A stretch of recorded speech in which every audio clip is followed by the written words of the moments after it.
Bonjour et bienvenue dans le podcast Par voix basse à voix haute. Moi c'est Capucine. Et moi c'est Julie. Nous sommes les voix de ce podcast. Mais des voix, il n'y en aura pas que deux. Vous entendrez au fil des épisodes différentes voix venues témoigner à notre micro pour parler de leur accouchement et de leur expérience en maison de naissance. Vous retrouverez aussi des épisodes consacrés aux sages-femmes qui y travaillent. Parce qu'en effet, il n'y a pas qu'une voie pour accoucher. Il y a la voie basse, la césarienne, l'hôpital, chez soi et la maison de naissance. Ici, nous recueillons les récits de ces personnes, de ces couples, de ces familles ayant fait le choix d'accoucher en maison de naissance. Ce podcast est le premier à proposer cet espace de parole et nous espérons qu'il répondra à toutes vos interrogations à leur sujet. Alors cheminez à nos côtés vers votre plus belle rencontre. Bienvenue derrière les portes des maisons de naissance.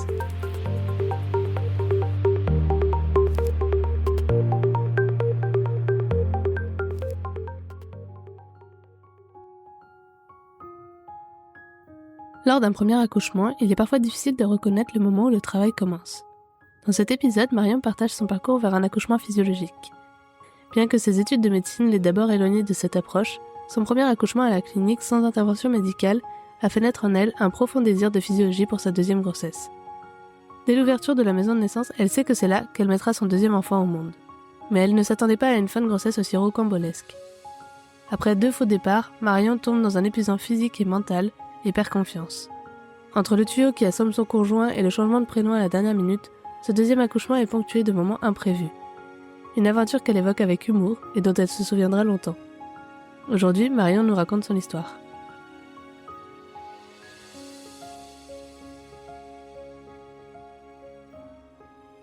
Bonjour Marion.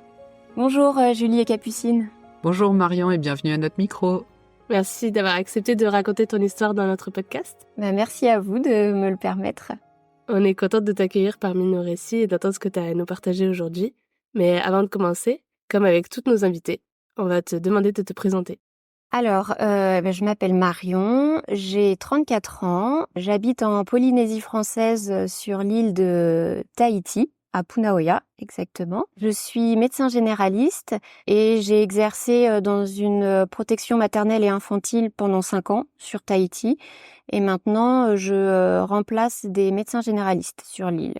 Et donc je vis avec mon conjoint qui s'appelle Vincent et mes 2 filles. Donc ma première qui a 3 ans et demi, Billy, et ma deuxième, Alba, qui a 1 an et demi. Est-ce que tu peux nous dire dans quelle maison de naissance tu as accouché ? Donc j'ai accouché dans la maison de naissance Tumu Ora à Pir'e sur l'île de Tahiti.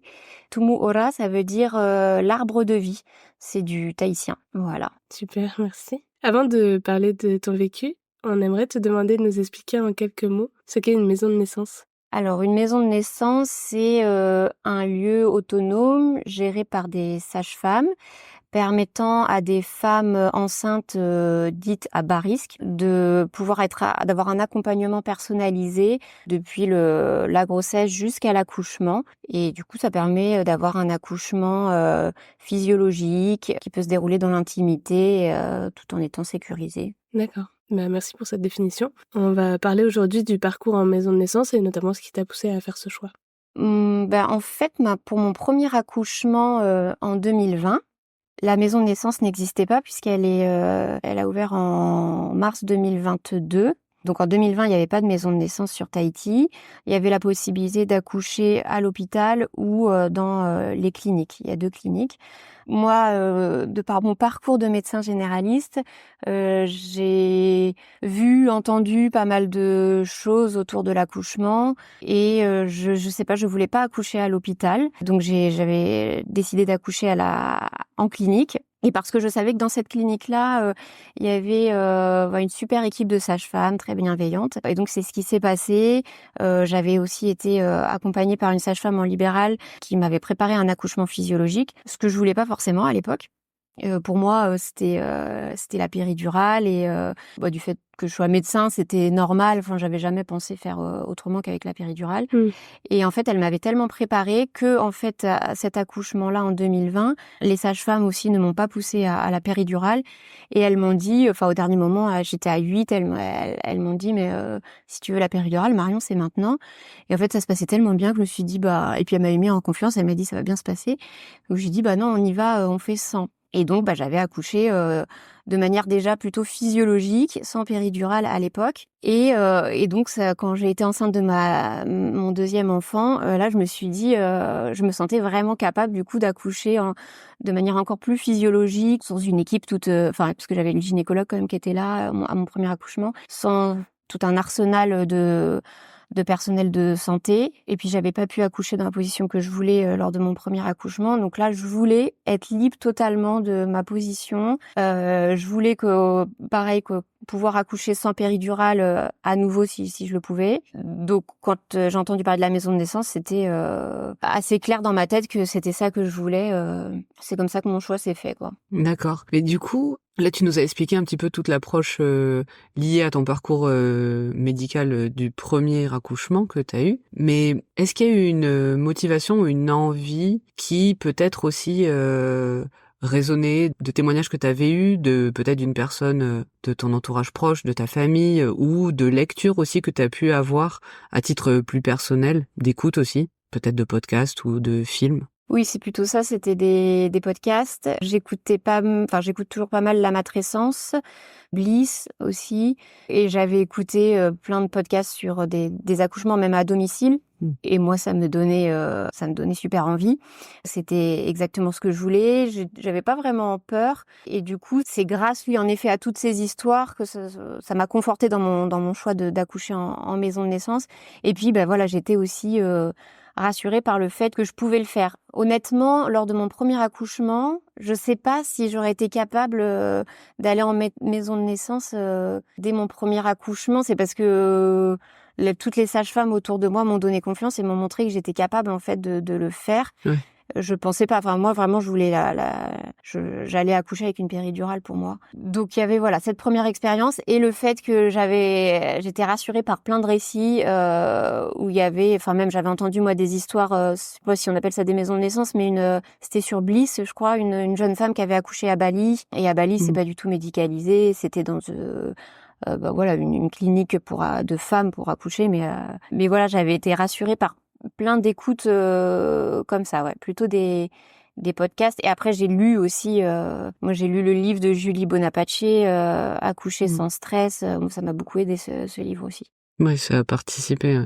Donc tu nous disais aussi que tu avais eu tout ce cheminement et que finalement quand tu avais entendu parler de la maison de naissance Tumura, tu t'étais dit que ça correspondait en fait à ton besoin pour ton deuxième accouchement. Mais comment t'en as entendu parler? Ça t'est venu comment? Est-ce que c'est toi qui as fait des recherches ou est-ce que finalement c'est la vie, tes rencontres qui t'ont amené cette découverte? Non, j'ai vu un article de journal, mais ici il y a énormément Facebook, donc c'était sur Facebook, je crois.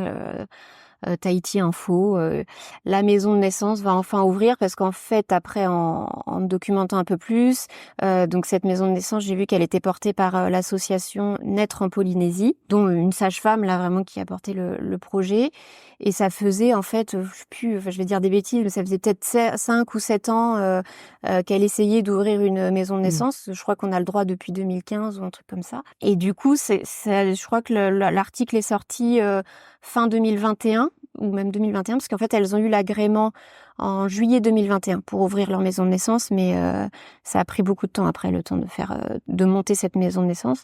Et du coup, je l'ai vu sur un article de journal.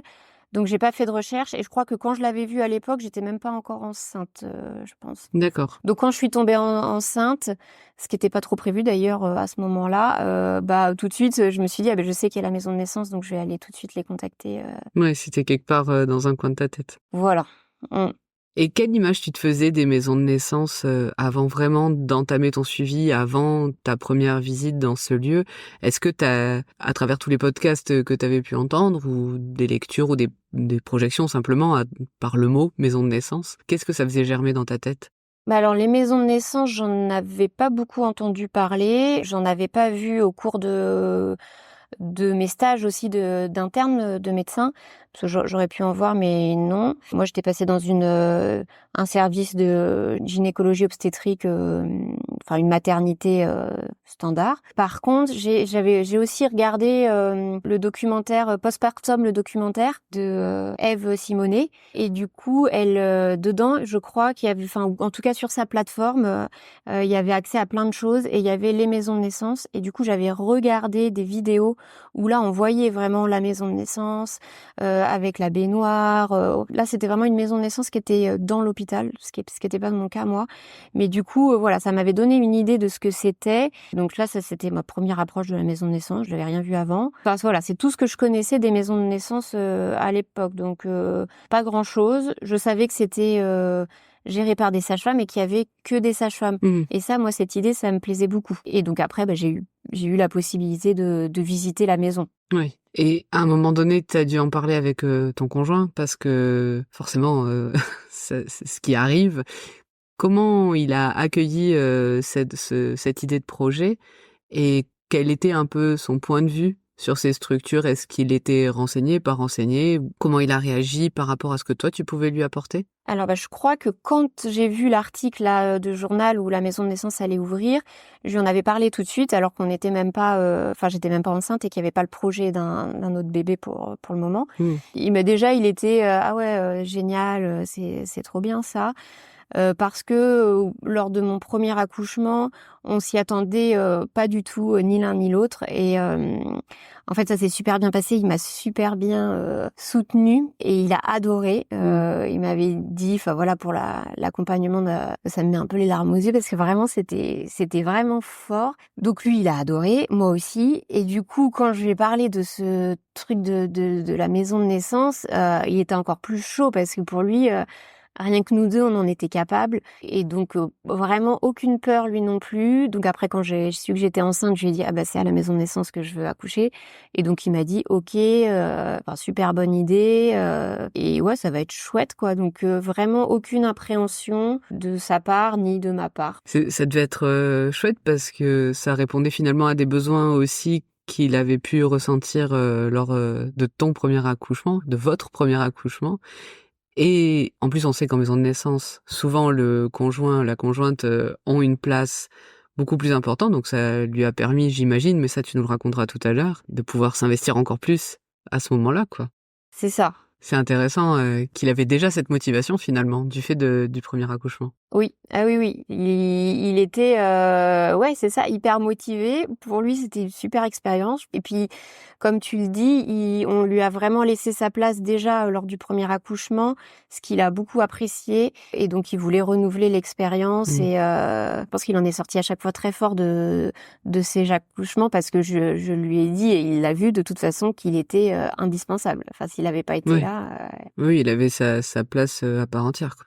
Et à part ton conjoint, à un moment donné aussi, on est amené à parler en général de nos projets à notre entourage, que ce soit des amis ou de la famille. Le fait est qu'une maison de naissance aujourd'hui, en tout cas sur le territoire français, c'est pas très répandu. Et quand tu as amené ça à tes proches, comment ça a été accueilli? Je crois que c'est mes parents déjà, j'en ai parlé à mes parents. Ils sont plutôt ouverts. Ma mère, elle a pas du tout eu d'appréhension. En tout cas, elle l'a pas montré, elle l'a pas fait ressentir. C'était une première parce que dans ma famille, on est 4 enfants. Et ma mère, elle a toujours accouché à l'hôpital ou en clinique. Et du coup, dans mes frères et sœurs, il y avait juste mon frère qui avait un enfant. Sa conjointe avait accouché à l'hôpital. Mais il n'y avait pas d'expérience encore de d'accoucher comme ça de façon plus physiologique. Donc même malgré ça, le fait que ce soit un peu inconnu pour eux, il y avait quand même, je crois, une de leurs amies à l'époque qui a dû accoucher dans les années 80 ou 90, qui avait accouché dans l'eau. Ça devait être dans un hôpital, donc ça existait quand même. Et du coup, elle m'avait dit ça, oui, c'était une super expérience pour elle. Donc, elle avait quand même des bons retours. Jamais elle a fait part de son stress. Et ça, c'est vrai que je l'ai énormément apprécié parce que franchement, je savais pas du tout comment elle allait réagir. Elle aurait pu dire, t'es folle, c'est peut-être un peu risqué. Et donc, ça a pu se faire. Pour la petite anecdote, j'ai ensuite ma sœur qui a accouché après moi en 2023. 3. Et elle a carrément accouché à domicile de son premier enfant, accompagnée d'une sage-femme. Et pareil, je crois que ma mère n'a jamais dit « Oh, c'est un peu risqué ». Donc c'est ce qui est quand même c'est assez fort parce que elle connaissait pas trop ça quoi, les accouchements à domicile. Ouais, elle a été respectueuse de vos choix Ouais. l'une comme l'autre. Ça c'est bien de pouvoir se sentir soutenue. Mm. Et au-delà de ta mère, est-ce qu'il y a eu des personnes justement qui ont eu ce que tu disais en fait, des réactions peut-être avec un peu de résistance ou des projections de peur? Non, tout le monde était hyper enchanté parce que aussi dans mon entourage, j'étais un peu l'une des premières à avoir un enfant, donc de toute façon, ils y connaissaient pas grand-chose dans mes amis. Donc c'était ah ouais, génial. Et après, c'est ma sage-femme en libéral qui est géniale, qui prépare un accouchement physiologique, qui du coup avait dit bah je sais pas ce que ça va donner. Enfin en tout cas moi c'est mon ressenti, mon interprétation. Je pensais quand je lui avais dit bah moi je vais accoucher en maison de naissance, je pensais qu'elle allait être là, waouh mais génial Marion, c'est super. Et non en fait elle m'a dit bah ouais, je sais pas trop ce que ça va donner cette maison de naissance parce que bah elles sont pas trop préparées quoi. Et ouais honnêtement ça m'avait un petit peu refroidi ça. Je m'attendais vraiment à ce qu'elle soit hyper enthousiaste comme moi. Hyper excitée par le projet et j'avais ressenti ça. Après, ça a changé et je comprends ses réticences. Je comprends ce qu'elle voulait dire sur le fait que oui, il y avait peut-être par rapport à ce que elle proposait comme préparation à la naissance, les sages-femmes de la maison de naissance étaient peut-être pas encore tout à fait au point. Ce qui est normal parce qu'ils ont recruté. Enfin voilà, c'était des sages-femmes. Il y en avait une, elle venait d'une clinique et d'autres, elles venaient de métropole et peut-être je crois qu'elles étaient dans des structures hospitalières. Et quand t'as jamais fait de libéral, jamais été sage-femme libérale, tu fais pas beaucoup de préparation à la naissance. Mm. Donc c'était ça sa crainte que la préparation, l'avant. Par contre au niveau de l'accouchement et tout, il y avait rien à reprocher, je pense. Mais peut-être qu'au niveau de la préparation, bah ça allait être peut-être un petit peu compliqué au début, peut-être. Voilà, enfin c'est ce qu'elle m'avait exprimé quoi. D'accord. Et je comprends l'idée dans le sens aussi où des échos qu'on a pu avoir des sages-femmes qu'on a eu en interview lors de nos épisodes. Il y a aussi cette approche en fait, en tout cas en France, d'une approche assez pathologique. Et donc en effet, si t'as jamais eu l'expérience du domicile, de la maison de naissance ou en tout cas du libéral comme tu disais en général, en effet tout ce qui va être la préparation à la douleur ou ce genre de choses, c'est pas forcément ce sur quoi elles sont le plus formées. Donc ça peut se comprendre et au final c'est aussi ça qui fait la beauté des maisons de naissance, c'est d'apprendre et de se lancer dans le projet pour offrir ça quoi. Quoi qu'il en soit, à un moment donné ton suivi a démarré. Est-ce que tu peux nous expliquer à peu près à quel moment de ta grossesse t'as commencé à aller à la maison de naissance et comment se sont passées les visites de consultation? Vraiment les visites mensuelles où on t'auscultait ou pas, justement. Tu vas nous raconter un peu ce qui s'y passait en termes de discussion, en termes de durée et d'actes médicaux. J'ai vu ma sage-femme en libéral en janvier 2022 pour être sûre que donc il y avait bien une grossesse pour faire une échographie et j'avais déjà contacté la maison de naissance qui m'avait dit on se voit à partir du 5e mois. Je pense qu'elles avaient beaucoup de choses administratives à faire. Elles n'avaient pas encore ouvert vraiment la maison de naissance pour les accouchements. Le premier accouchement, il a eu lieu fin mars. Donc voilà, moi fin janvier, je savais que j'étais enceinte avec l'écho avec ma sage-femme. Et le premier rendez-vous, ça a été en avril. Donc j'étais je crois que c'était vers fin avril, j'étais au cours de mon 5e mois venait de se terminer, j'étais au cours de mon 6e mois de grossesse. Donc ce qui était relativement tard quand même dans la grossesse. Du coup, là, quand on s'est vu, on a, avec donc une des sages-femmes de la maison de naissance, parce qu'il y en a trois sages-femmes référentes. Donc le premier rendez-vous, c'était en avril et c'était pour l'entretien prénatal précoce, le PP.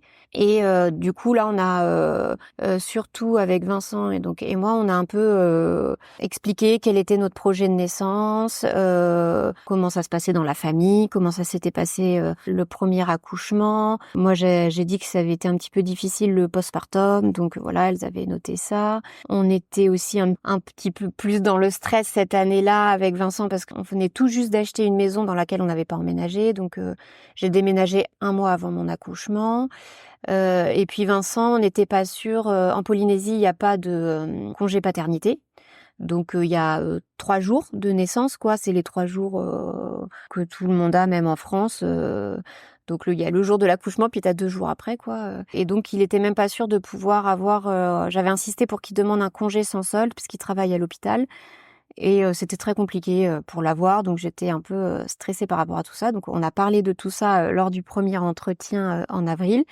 Et ça, c'était chouette. Vincent m'a dit aussi qu'il avait beaucoup aimé parce qu'on lui a posé énormément de questions à lui, ce qui n'était pas le cas lors de ma première grossesse où je m'étais fait suivre par un gynécologue parce que en Polynésie, c'est un peu la norme, alors que je voulais aller voir une sage-femme moi, mais j'en avais pas trouvé qui faisait des échos. Je crois que ma sage-femme à l'époque, elle faisait pas des échos. Et donc bref, c'était un gynéco qui me posait des questions que à moi et Vincent, c'est comme s'il n'était pas là. Donc là, il avait beaucoup apprécié ça. Ça avait été ça notre premier rendez-vous. Puis ensuite, on avait dit qu'on allait se revoir pour faire des cours de préparation à la naissance. Et on avait convenu que le suivi de la grossesse se ferait avec ma sage-femme en libéral. Donc tout ce qui était bandelette urinaire, prise de sang, échographie, c'était avec ma sage-femme en libéral. Donc il y avait deux choses en parallèle. Voilà, il y avait la maison de naissance et la sage-femme en libéral. Et donc du coup, si c'était ta sage-femme libérale qui s'occupait de tout le pan, si je peux résumer ça en disant un peu le pan médical, est-ce que vraiment il y avait ce qu'on appelle communément finalement les consultations à la maison de naissance, ou est-ce que, vu qu'en plus tu as commencé un suivi de manière un peu tardive, est-ce que finalement ça a été plutôt que des séances de prépa que tu as fait à la maison de naissance? C'est ça, c'était que des séances de préparation à la maison de naissance. Ok. Et est-ce que tu peux donc du coup nous dire comment se sont déroulés un peu ces prépas? Et sachant en plus que tu avais déjà eu une expérience, est-ce que c'était que des thématiques qu'elle vous proposait? Est-ce que ton conjoint était convié, pas convié? Et est-ce que c'était en individuel, en petit groupe? Peut-être selon les thématiques, j'en sais rien. Et si tu as quelques thématiques qui te reviennent, parce que on sait qu'il y a peut-être certaines choses qui sont importantes à être transmises, mais après il y a peut-être aussi vous des choses sur lesquelles vous avez besoin particulièrement d'être renseigné et qui ne font pas forcément partie des essentiels du package de base, on va dire. Alors, il y a eu des préparations à la naissance sur différents thèmes. Je crois que le premier, on a vu la physiologie de l'accouchement, donc comment se dérouler un accouchement de façon physiologique. À chaque fois, le conjoint était convié, donc Vincent, il est venu à quasi toutes. Il y en a peut-être une ou deux où il a pas pu venir. Et elle me demandait à chaque fois, est-ce que tu veux que ce soit être toute seule ou est-ce que tu veux que ce soit avec d'autres mamans? Donc moi j'aimais bien que ce soit avec d'autres femmes, sauf que c'était pas toujours possible parce que finalement vu que c'était le début de la maison de naissance, il n'y avait pas beaucoup de femmes au début. Donc j'en ai eu des séances toute seule et avec Vincent et une fois j'étais toute seule sans Vincent mais il y avait une autre femme avec moi et on est devenus amis ensuite, donc c'est marrant parce que nos enfants sont dans la même école et la même crèche. Donc ça permet de faire des rencontres aussi. Et donc, il y avait la physiologie de l'accouchement, une préparation à la douleur aussi, que j'ai trouvé plus un peu spartiate, basique. Honnêtement, ça m'a pas beaucoup aidée. Après, moi, j'étais hyper rassurée de par ma préparation lors de mon premier accouchement avec ma sage-femme en libéral, qui m'avait appris plein de choses. Donc par rapport à cette préparation-là, cette séance-là sur la douleur, ouais honnêtement j'avais pas vraiment accroché. Et après il y a eu le vortex de la naissance C'est ça, si je me trompe pas, ça se dit comme ça. Et ça, c'était intéressant. J'en avais déjà entendu parler parce que donc là, elle m'avait donné un petit livret à lire, Le Vortex de la naissance. C'était un livret de Quantique Mama, je crois. Ça vient du Québec. Et j'avais lu aussi les livres de, alors je me souviens, c'est Gomez, je crois, son nom de famille, c'est Gomez, et c'est sur Lucille Gomez. voilà, Lucille Gomez. La naissance en BD. Voilà, La naissance en BD. À l'époque, il n'y avait pas le tome 3 qui était sorti, donc j'avais lu le tome 1 et 2. Et elle parlait du vortex de la naissance déjà dedans. Et en plus, pour cette grossesse-là, j'avais voulu me faire suivre aussi par une doula. Et du coup, la doula, en parallèle, m'avait parlé aussi du vortex de la naissance, donc j'avais lu aussi là-dessus. Et donc ça, c'était une séance intéressante de la maison de naissance où on parle de tout ce processus. Alors je saurais pas bien l'expliquer, mais ça fait comme une spirale qui correspond un petit peu aussi à la dilatation du col. Enfin, il y a plein de corrélations qui peuvent être faites et ça correspond au début du travail jusqu'à l'accouchement et même après, avec différentes phases dans ce vortex. Donc ça te prépare. C'est une approche un peu plus spirituelle peut-être de l'accouchement, le vortex de la naissance. Donc j'avais eu plusieurs préparations autour de ça, j'avais trouvé ça intéressant. Et après, il y avait aussi, donc ça m'avait bien rassurée aussi. Une autre séance, c'était que se passe-t-il en cas de complications, le transfert à l'hôpital, comment ça se passe, pour quelles raisons tu seras transféré. Donc on voyait que voilà, ça partait pas dans tous les sens, il y avait vraiment un cadre et que de toute façon, quand j'avais accouché en clinique, j'étais plus loin de l'hôpital parce que pareil, clinique, c'était une maternité de niveau 1, enfin il y avait vraiment pas grand-chose. Il y avait pas la réa néonate là où j'avais accouché en clinique. Et donc là, en maison de naissance, la maison de naissance, elle est collée au mur de l'hôpital. Ils ont mis une porte dans le mur et donc on arrive après directement dans le parking de l'hôpital si on veut quitter la maison de naissance. Donc on est encore plus près du bloc obstétrical si besoin. Donc on a parlé de ça. Et après on a parlé de il y avait une autre séance autour des soins du nouveau-né, du postpartum. Et à la toute fin, en fait moi j'ai eu 2 fausses alertes. J'étais hyper pressée d'accoucher. Et puis deuxième enfant, je me suis dit forcément ça va arriver avant terme alors que pas du tout. Et du coup à la fin, j'ai une sage-femme qui m'a rajouté parce que je pense que tout le monde était persuadé que j'étais trop à l'aise, que tout allait bien se passer, que j'avais besoin de rien. Et c'est vrai que moi, je n'osais pas trop le demander, alors que moi, j'étais assez friande de ça. Moi, j'adore tous les cours, toutes les préparations. C'est jamais trop. Et donc, c'est à la fin, la sage-femme qui avait compris un peu ma détresse, qui m'avait dit, je te rajoute des séances pour t'expliquer un petit peu les signes annonciateurs d'un vrai travail, quoi. Parce que vraiment, en fait, je me suis pointée à la maison de naissance. Je pensais que j'avais une fissure de la poche des os alors que je m'étais fait pipi dessus. Enfin voilà, on en était là, quoi. Et du coup, moi j'étais en larmes, hein, vraiment les derniers jours de mon accouchement, parce que je pensais à chaque fois que j'allais accoucher alors que j'accouchais pas. Et j'avais besoin d'être rassurée parce que le moindre petit signe que j'avais à la maison, j'avais l'impression que c'était le travail.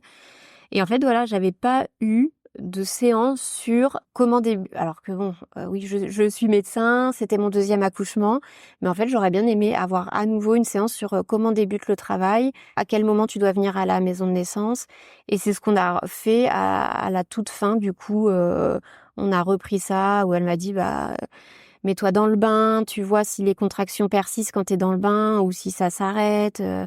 Et en fait, voilà, il y a eu ça à la fin qui m'a fait du bien de reprendre ça, quoi.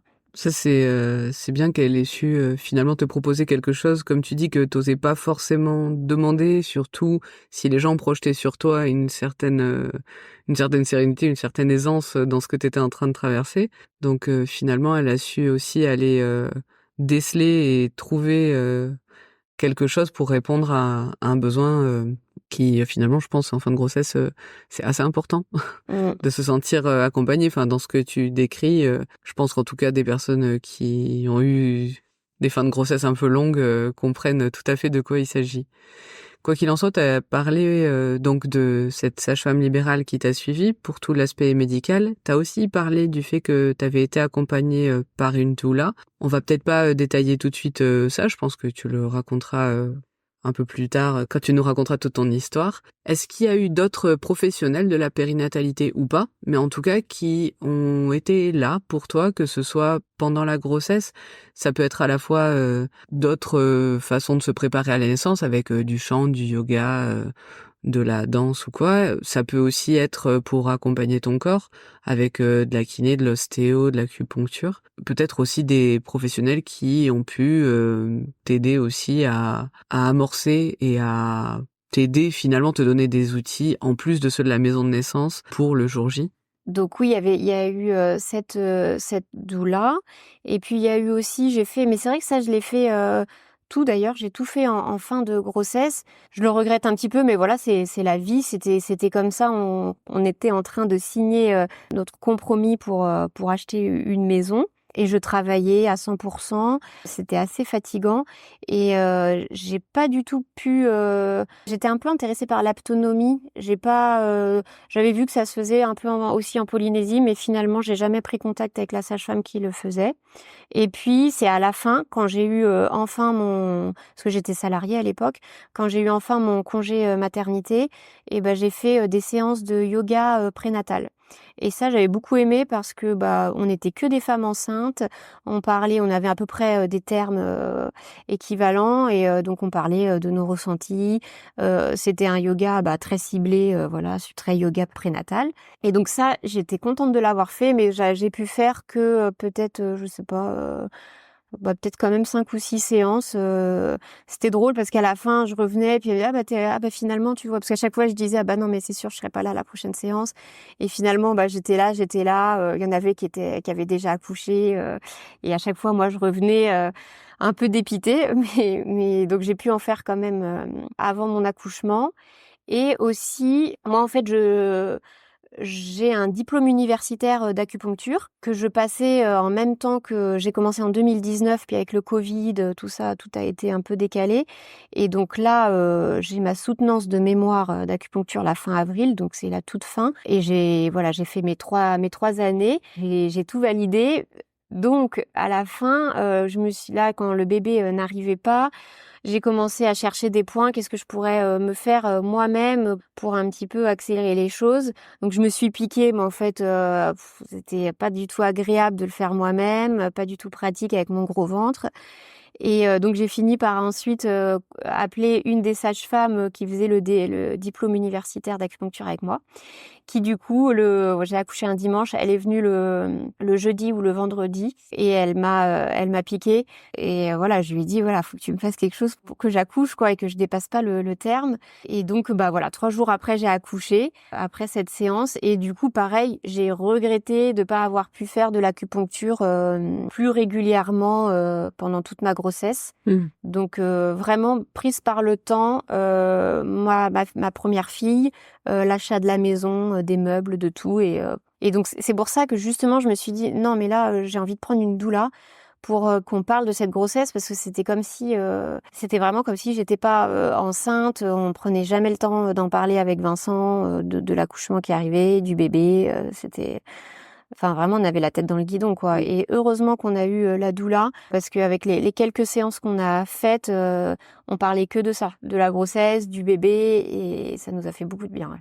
Ouais, c'était vraiment un moment de pause, une petite parenthèse dans le quotidien qui permettait de se centrer sur ça, en fait. C'est ça. Avant d'entamer ton récit, il y a une dimension maison de naissance dont on aimerait bien un petit peu parler, qui est le fait qu'il y a toute une dimension en fait d'investissement qui n'existe pas en maternité classique, que ce soit justement un investissement humain par rapport au fait que tu puisses faire partie de l'association si tel est ton souhait, au fait qu'une maison de naissance propose aussi des ateliers en plus pour accompagner la grossesse, l'accouchement ou le postpartum. Mais il y a aussi en fait toute une dimension au niveau des frais que ça peut impliquer, parce qu'on sait qu'en maison de naissance, ce sont des sages-femmes libérales qui travaillent, qui ont des astreintes, qui du coup ont besoin d'une rémunération parce que à partir de 37 semaines d'aménorrhée, elles deviennent 100% disponibles pour toi jour et nuit, 24 heures sur 24. Je pense pas j'allais dire qu'il neige, qu'il pleuve ou qu'il grêle, mais à Tahiti peut-être qu'il grêle pas tous les 4 matins. Mais en tout cas, c'est le cas. Et en fait, même en postpartum, donc tout ça fait que il y a un investissement autre qu'en maternité classique, que ce soit clinique ou hôpital. Est-ce que pour toi, ça aurait pu être un frein cette dimension humaine, cette dimension pécuniaire. Et qu'est-ce que tu aurais à nous dire en fait sur tout ce que tu as pu découvrir et investir toi à titre personnel?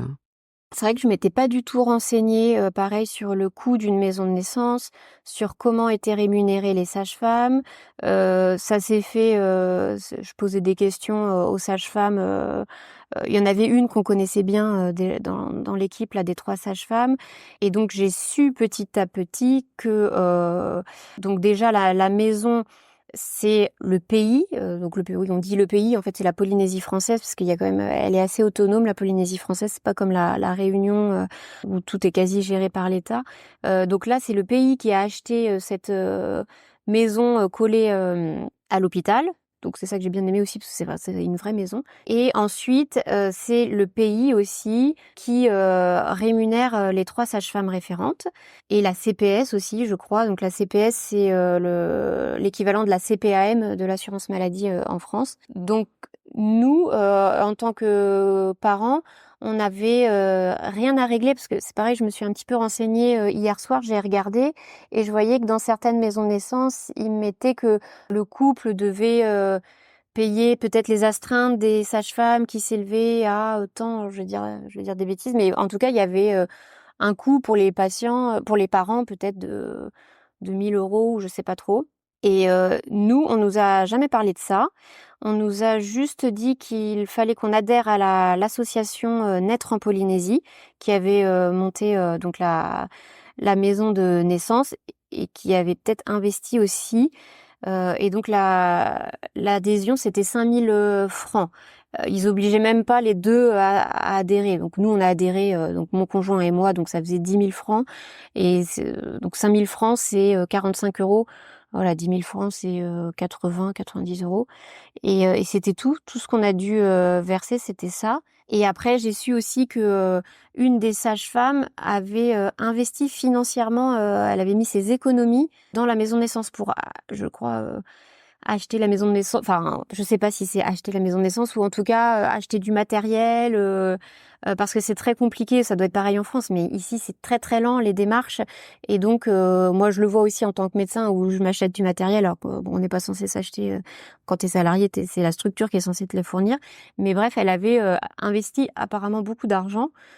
Donc je me rends compte de l'investissement que c'était pour ces sages-femmes qui déjà avaient une responsabilité. Hein, quand tu bosses dans une structure hospitalière ou une clinique, tu as quand même cette structure qui est là pour te protéger. Là, elles prenaient la responsabilité d'être seules avec le couple. Elles avaient investi aussi financièrement.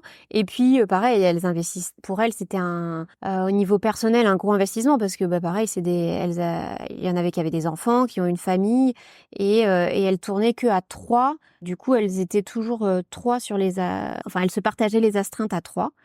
Et lors d'un accouchement, c'est la sage-femme d'astreinte qui devait donc venir.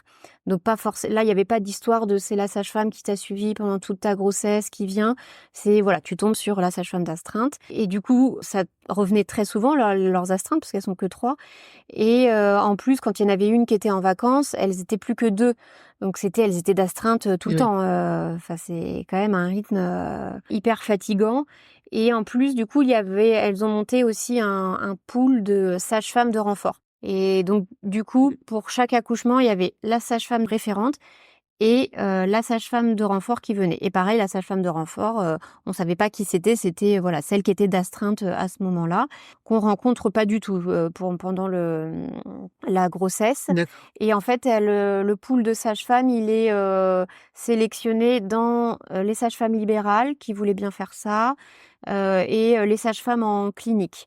Parce que les sages-femmes à l'hôpital, elles n'avaient pas le droit d'avoir un autre travail en plus de... D'accord, ok. En métro et dans les DOM avec qui on a échangé, en tout cas, c'était différent. Mais comme tu dis, en fait, vu que Tahiti c'est un pomme, c'est vachement bien que tu détailles ça parce que moi, en tout cas, j'ignorais tout ça et c'est clair que ça change le truc. Éventuellement, ce que t'amènes ou pas, parce qu'en fait, selon les maisons de naissance, ça varie aussi. Tu vois, pour le jour de l'accouchement, est-ce qu'on te demande des alaises, des serviettes, je sais pas, un peignoir, un machin, et puis après, éventuellement, est-ce que vous vous êtes investi ou pas dans l'assaut Ça, c'est toi qui vois ce que tu veux en dire. pour nous, on nous a demandé aussi, pour l'accouchement, on nous avait fourni une liste et fallait amener, à l'aise, un drap double, et puis un drap du dessus, des têtes d'oreiller, des serviettes, serviettes pour bébé, donc tous les habits pour bébé, des changes pour moi. Donc oui, il fallait amener tout ça. Et ce qui est normal, ce que je comprends, parce qu'en effet, moi après, pendant mon accouchement, il y a eu une deuxième maman qui est arrivée, donc il y a un turnover qui peut être assez fréquent, et du coup, il faut pouvoir avoir des draps propres assez rapidement. Donc ça m'avait pas posé de problème d'apporter ça. Et pour l'investissement dans l'association, donc oui, c'est cette association qui dirigeait donc toute la maison de naissance et aussi tous les ateliers qu'ils proposaient. Et ça, j'ai trouvé ça très chouette, parce que oui, il y avait des ateliers dès le début, ateliers autour de l'allaitement. Donc il y avait une sage-femme libérale qui avait pareil un diplôme universitaire, ou je sais plus comment on dit, d'allaitement, qui est venue pendant notre grossesse proposer un atelier à plusieurs mamans. Tout ça c'est gratuit. Il y avait après plein de corps de métier. Je sais que moi j'ai pas pu tout faire, mais il y avait aussi c'est une sage-femme qui est formée au yoga, donc qui proposait des séances de yoga. Je sais plus, de la sophrologie. Il y avait plein de choses en fait de proposer aux mamans avant leur accouchement, et aussi après l'accouchement. Et c'est ça qui était bien aussi, c'est que du coup, une fois que tu avais accouché, tu avais la possibilité, dans le mois qui suivait, un mois après, de revenir et de faire part de ton accouchement en maison de naissance. Donc moi, vu que j'ai accouché en août, les premiers accouchements, ça avait été fin mars. J'ai pu bénéficier de ces histoires d'accouchement des femmes qui avaient déjà accouché à la maison de naissance, ou pas d'ailleurs, parce que c'était toutes celles qui étaient suivies par la maison de naissance. Et il y a des mamans qui ont été transférées, donc qui n'ont pas accouché à la maison de naissance, mais elles ont pu raconter tout leur récit d'accouchement. Et ça, c'était bien aussi. Ça, c'était intéressant. Oui, j'imagine ça apporte de la matière plus concrète en fait finalement que la théorie du suivi ou les projections qu'on peut avoir ou que les autres peuvent faire là-dessus quoi. C'est ça. En tout cas, une fois que tu avais fait tout ça, même si ça a commencé un peu tardivement, est-ce que tu considérais avoir tous les outils nécessaires pour accoucher? Je pense que oui, j'avais tout. J'avais les cours de préparation à la naissance, j'avais ma sage-femme en parallèle qui me suivait. J'étais rassurée par les échos, bébé allait bien. Donc il y avait tout. On avait pu discuter aussi avec Vincent de comment allait se dérouler l'accouchement, mais pareil, j'avais trouvé pas assez. Enfin, j'avais vraiment envie, moi, de faire des trucs où on se pose pendant 1 heure, on dit. Enfin, j'avais envie de dire étape par étape. Donc voilà, quand j'aurai les premiers signes, toi, t'appelleras les amis pour que ils viennent à la maison pour s'occuper de la grande. Enfin, j'avais limite besoin aussi de tout écrire, que tout soit comme ça. Et ça, on l'a pas fait du tout. On s'est fait vraiment prendre par l'enchaînement du déménagement et de tout ça. Et donc moi j'ai vraiment l'impression que c'est ça qui a fait que j'étais assez stressée sur mon dernier mois de grossesse.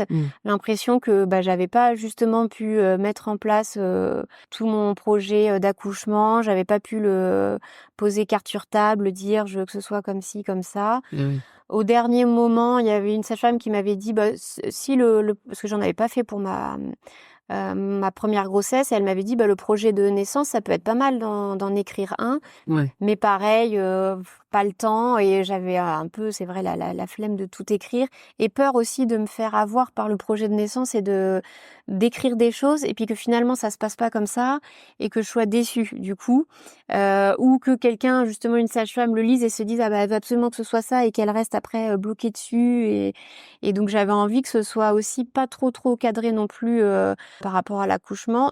Donc du coup elle m'avait conseillé un truc sur bien-être, ou je sais plus ce que c'était, où il fallait, t'as un projet de naissance un peu tout fait, et il faut cocher des cases. Ouais.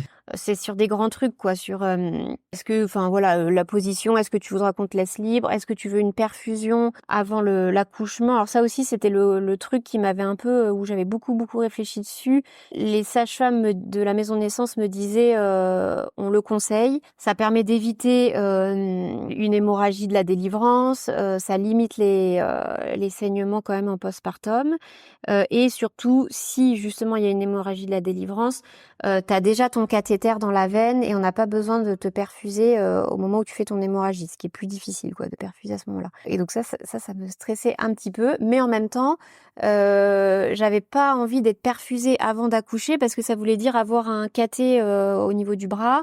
Elle m'avait dit oui, pas de souci pour la piscine. De toute façon, on te met quelque chose d'étanche, un pansement, enfin un gros bandage par-dessus, ça te gênera pas, mais ça me dérangeait un peu de me dire j'aurais ça au bras, j'aurais les bras dans l'eau et puis même je pouvais accrocher le cathéter. Donc j'avais finalement mis sur mon projet de naissance, je ne souhaite pas être perfusée avant l'accouchement. Donc voilà, fallait un peu se positionner là-dessus. Ça c'était un petit peu, voilà, ça m'avait un petit peu stressée. Sinon, oui, j'ai vraiment été surtout à la fin en fait où elles se sont rendues compte qu'en fait j'étais complètement perdue. Là, elles m'ont beaucoup plus cocoonée et elles m'ont un peu plus drivée. Finalement, j'avais besoin de ça et pareil, ça me fait monter les larmes parce que j'étais à la toute fin, mais parce qu'il y a plus rien à faire hein, de toute façon. Je me sentais un petit peu seule. J'avais fait pareil avec mon conjoint. Ça me stressait aussi parce qu'il avait pris il a des gardes à l'hôpital et jusqu'à un petit peu au dernier moment, il avait pris des gardes. Je lui avais dit attends. Ce serait quand même con que tu sois de garde au moment où j'accouche là. Alors bien sûr, là, l'hôpital est juste à côté, donc il aurait pu se libérer, mais enfin, ça aurait été galère pour gérer mon aîné et tout. Et ma première fausse alerte, c'était justement une nuit où il était de garde, et donc j'ai carrément appelé le SAMU parce que du coup, pareil, ça capte mal, donc j'arrivais pas à l'avoir sur son téléphone portable, ou même il l'avait peut-être éteint. Et donc j'ai carrément appelé le SAMU pour dire il faut que vous il est psychiatre, que vous me passiez le psychiatre de garde, je suis sa femme, je suis en train d'accoucher. Bon, j'avais un peu tourné le truc hyper, voilà, c'est urgent, je suis en train d'accoucher, bon, ce qui n'était pas du tout le cas finalement. Mais du coup, je l'ai fait. Leur garde se termine à 8h, puis après il y a les transmissions, donc ils ont jamais fini avant 8-9h du matin. Et donc là, il était genre 5-6h du matin, et je lui ai dit non mais là il faut que tu viennes quoi. Ah oui. Donc il a dû appeler en pleine nuit à 5-6h du matin un autre collègue psychiatre qui a dit ok, je viens prendre ta suite pour te libérer.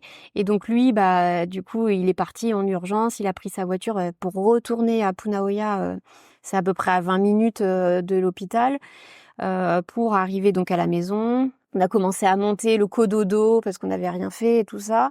Et puis après on est allé à la maison de naissance. Il y avait pas, elle m'avait mis le monito. Il y avait pas encore des contractions vraiment régulières. On avait marché, on était allé sur la plage, on avait marché. Enfin, on s'était fatigué comme pas possible. Lui, je lui avais fait quand même appeler un collègue. Enfin, c'était tout un truc. Tout ça pour qu'à la fin, on voit que c'était des fausses contractions. C'était pas vraiment le travail qui débutait. Donc il y avait une première fausse alerte. Et puis après, il y en a eu une deuxième encore où j'ai fait la même chose. Vincent, il a carrément, là c'était la journée, donc il a quitté son travail pour venir. Et puis en fait, c'était encore pas le vrai travail. Et donc à la fin, Vincent, il était un peu few.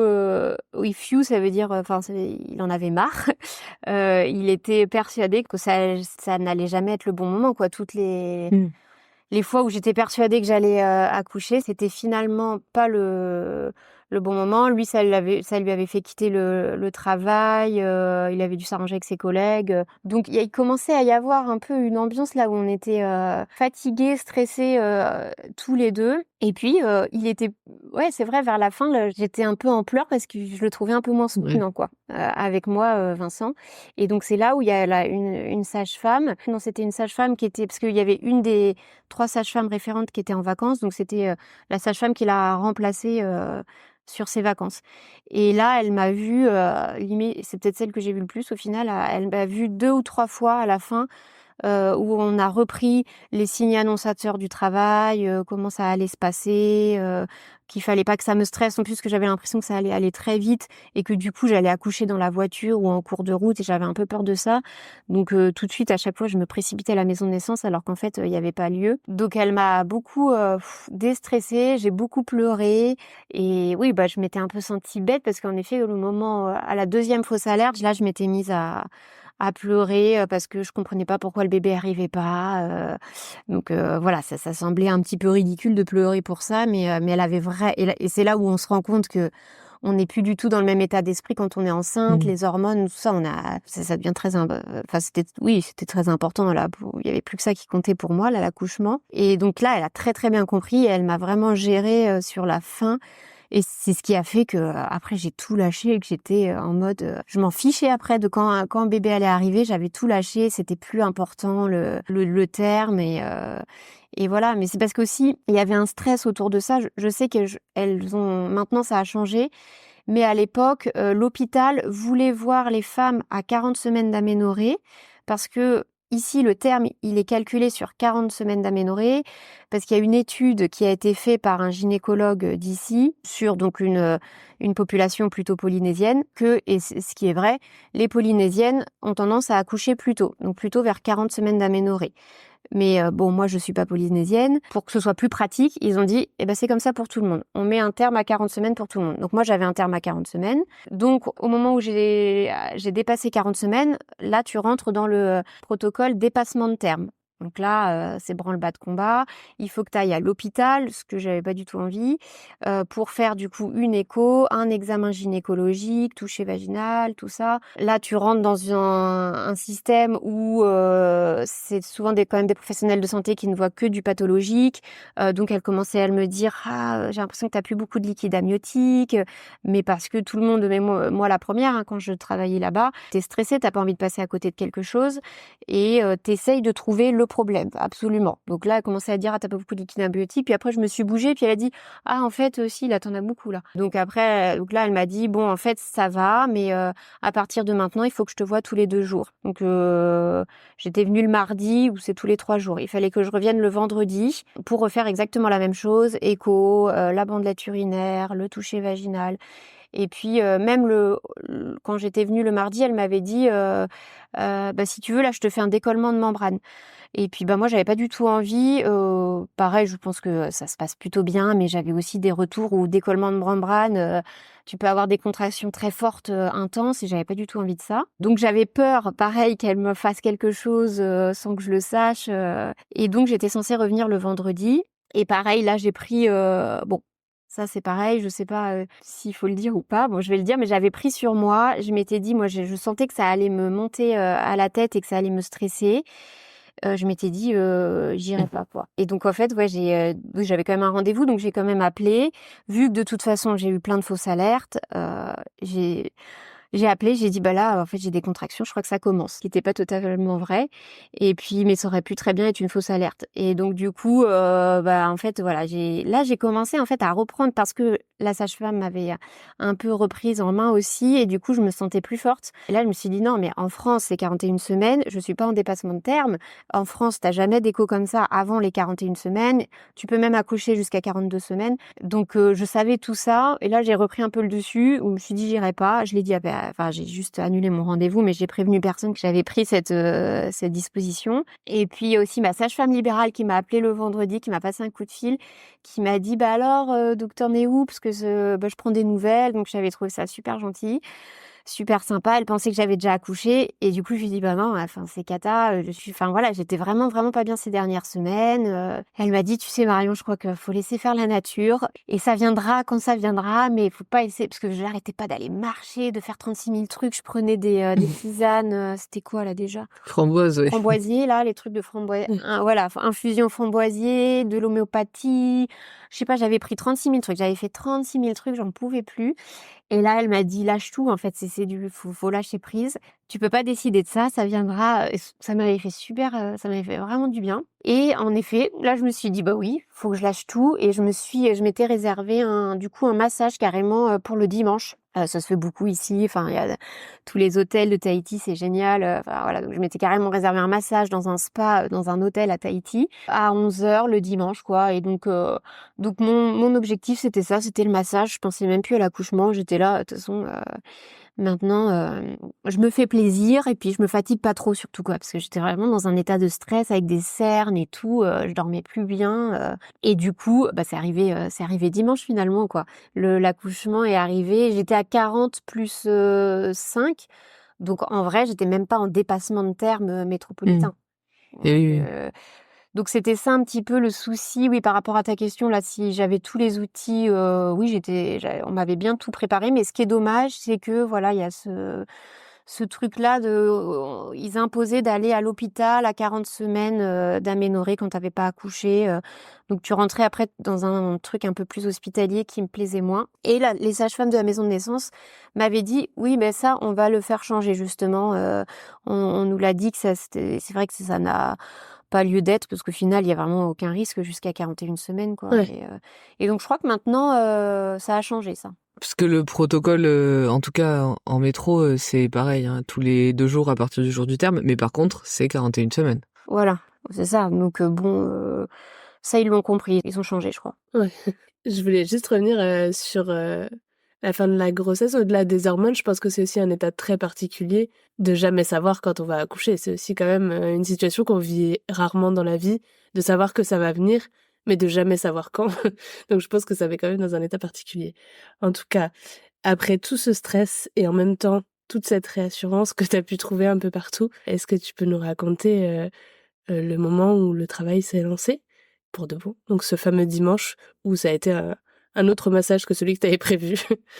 Voilà, et ben en fait, donc le dimanche, je me réveille et j'avais l'impression, pareil, de ressentir des petites choses au niveau de mon col, des petites contractions. Mais comme j'avais pu avoir lors des 2 fausses alertes, donc là je me suis dit non mais là c'est encore rien. Vraiment, je me suis dit j'en fais rien du tout ce truc-là. De toute façon, j'ai mon massage de prix, donc j'y vais. Donc là, on était à la maison avec Vincent et ma fille aînée. Tout se passe normalement. Je vais à mon massage à 11h du matin. Là, donc j'y vais toute seule avec la voiture.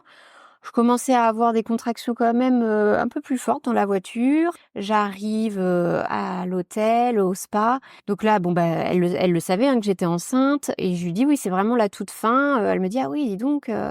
Mais bon, j'ai trouvé ça cool parce que c'est pareil, c'était pas une contre-indication. Bon, elle me dit bon. Oui, je me demandais. Ouais, non, justement, même pendant ma grossesse, j'avais déjà fait parce qu'il y a plein de spas ou d'hôtels où ils disent non, on prend pas les femmes enceintes. Pour eux, la seule contre-indication, c'était lors du premier trimestre parce qu'il peut y avoir des risques de fausses couches. Mais sinon, ils m'ont toujours pris. J'avais fait une autre séance avec eux, je crois, pendant la grossesse. Donc ça, c'était cool. Et puis, bon là, je trouve que la masseuse était quand même un peu stressée. Elle m'a dit, j'espère que tu vas quand même pas accoucher ici. Donc je l'ai rassurée. J'ai dit non, mais et puis moi j'ai besoin en fait d'être détendue. Donc si ça provoque l'accouchement, c'est très bien. Enfin, moi j'ai envie justement de commencer à avoir les contractions. Bon, en fait j'avais quand même déjà les contractions, mais je lui ai pas dit. Je voulais surtout pas que que ça empiète là-dessus. Je sentais que vraiment d'être massée, ça allait me faire du bien et que c'était important aussi que j'arrive avec plein d'énergie pour l'accouchement et que je sois pas fatiguée. Parce que les fois d'avant, voilà, j'avais marché comme une folle au soleil. Enfin, voilà, je sentais que c'était vraiment pas le truc à faire, en fait. Et donc, ça a commencé par parce qu'en fait, on a le massage, puis après, on a le droit à 2 heures, soit avant le massage, soit après le massage dans le spa. Mais donc là, on a commencé en premier par le massage. Et franchement, ouais, j'avais des contractions plus régulières et plus fortes pendant tout le massage, mais qui étaient vraiment pas invalidantes, trop douloureuses. Donc moi, je me concentrais sur le massage, ça me faisait énormément de bien. Mais ça commençait à germer dans ma tête sur le fait que ouais, c'est peut-être le travail là en fait. C'était un massage de 50 minutes. Donc j'ai fait le massage. Voilà, génial, je l'ai remercié et là je me suis dit: «Bon, je crois que je vais pas rester, au spa» parce qu'après tu avais possibilité d'aller, dans le bain, froid, tout ça et en fait là je me suis dit: «Il faut quand même que je vais aller me rhabiller et puis, je vais y aller» et donc c'est ce que j'ai fait. Je me suis rhabillée, j'ai payé, mais j'avais vraiment des contractions de plus en plus fortes et elles ont commencé à devenir vraiment douloureuses, dans la voiture, où là, j'avais une position qui était vraiment pas top, et forte et là, je me suis dit: «Ah ouais, c'est un peu» en plus dans la voiture, bon ça va, j'étais pas trop loin, mais j'ai commencé à me dire: «Oui, c'est un peu chaud», mais bon, j'ai pu, rentrer jusqu'à chez moi. Tu pu arriver à bon port, ouais. Ouais, voilà. Donc là, il était, 13h à peu près à la maison, le dimanche. Il y avait Vincent et ma fille et puis Vincent, il commence à me dire: «Oh bah là, moi je crois que je vais aller, surfer». Heu et donc, alors là, parce que là, je lui avais rien dit du tout. J'ai rien dit, je voulais vraiment, du coup, être sûre de moi pour le coup là et donc là, je me suis dit: «Bon, est-ce que je lui dis?»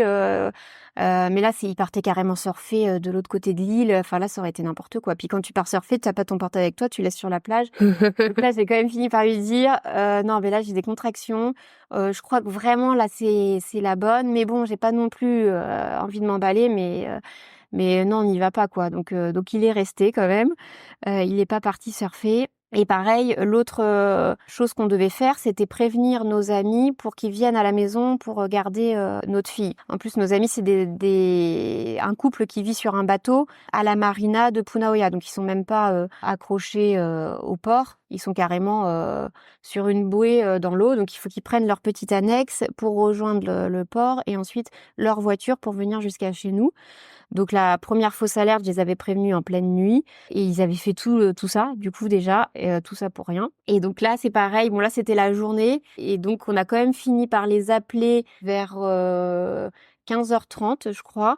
Je voyais que c'était des contractions qui devenaient plus régulières, plus douloureuses, où je commençais à me pencher en avant. Et ça, c'était un signe assez typique, chez moi pour ma première grossesse, c'était ça aussi. Donc là, on leur a dit de venir. Ils étaient, en plein travaux sur, leur bateau. Ils se préparaient, pour un tour du monde. Et donc du coup, ils ont arrêté tous leurs travaux. Ils sont venus. Donc ça, c'était hyper appréciable aussi parce que voilà, ils étaient là, pour nous.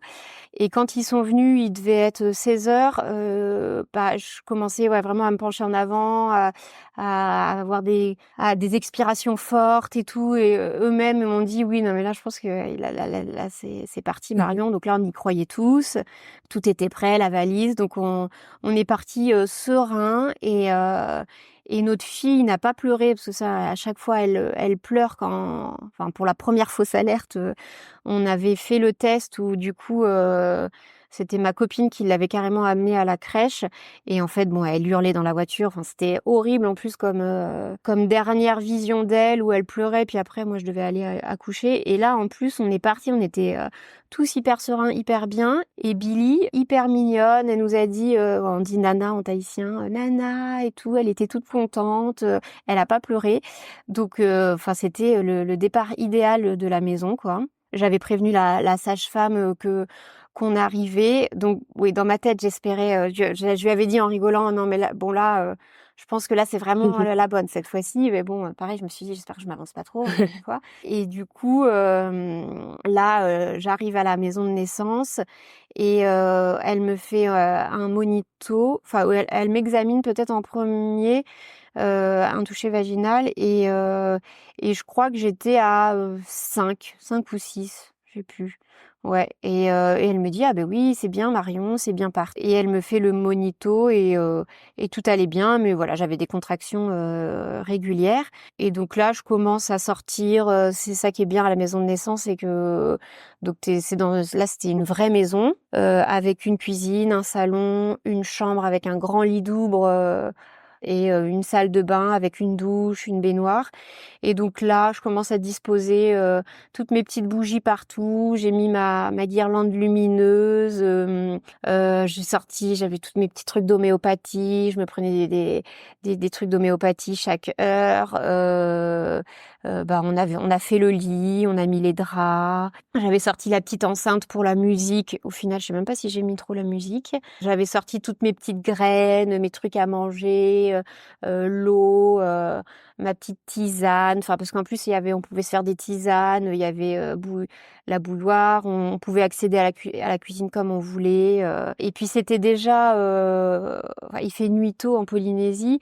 Donc là, il faisait encore jour, mais il a commencé à faire nuit vers 17h30, 18h. Ah oui. Donc après, ça faisait vraiment cocon, c'était sympa ça. Et une fois que tout ça a été installé, j'ai voulu aller marcher parce que c'est ce que j'avais fait pour ma première grossesse aussi, ça avait bien marché. Et donc du coup, on est allé, bon ça c'était un peu moins glamour parce que ce qui est sympa dans la maison de naissance, c'est qu'ils ont carrément un petit jardin, mais bon il est petit. Et du coup, là on s'était dit avec Vincent, on va aller marcher et carrément rejoindre un parc qui était pas très loin. Il faut repasser par le parking de l'hôpital et puis traverser une route. Et là, en traversant la route, grosse contraction, j'arrivais même plus à marcher. Ah oui. Et donc là, je lui ai dit, ah non, je le sens pas, on va pas aller au parc. Problématique au milieu de la route. Oui, voilà, j'étais là, ça se trouve, après, je vais même plus pouvoir marcher, tu vois, on pourra pas me porter. Ouais. Et donc j'ai dit, on reste sur le parking de l'hôpital. C'était le truc le plus grand, où il y avait pas trop de monde, où je me sentais un peu libre. C'était un dimanche, il était vide, le parking. Et donc, je faisais des allers-retours sur le parking de l'hôpital avec Vincent qui était à côté de moi. Donc, il était juste à côté, il marchait au même rythme que moi.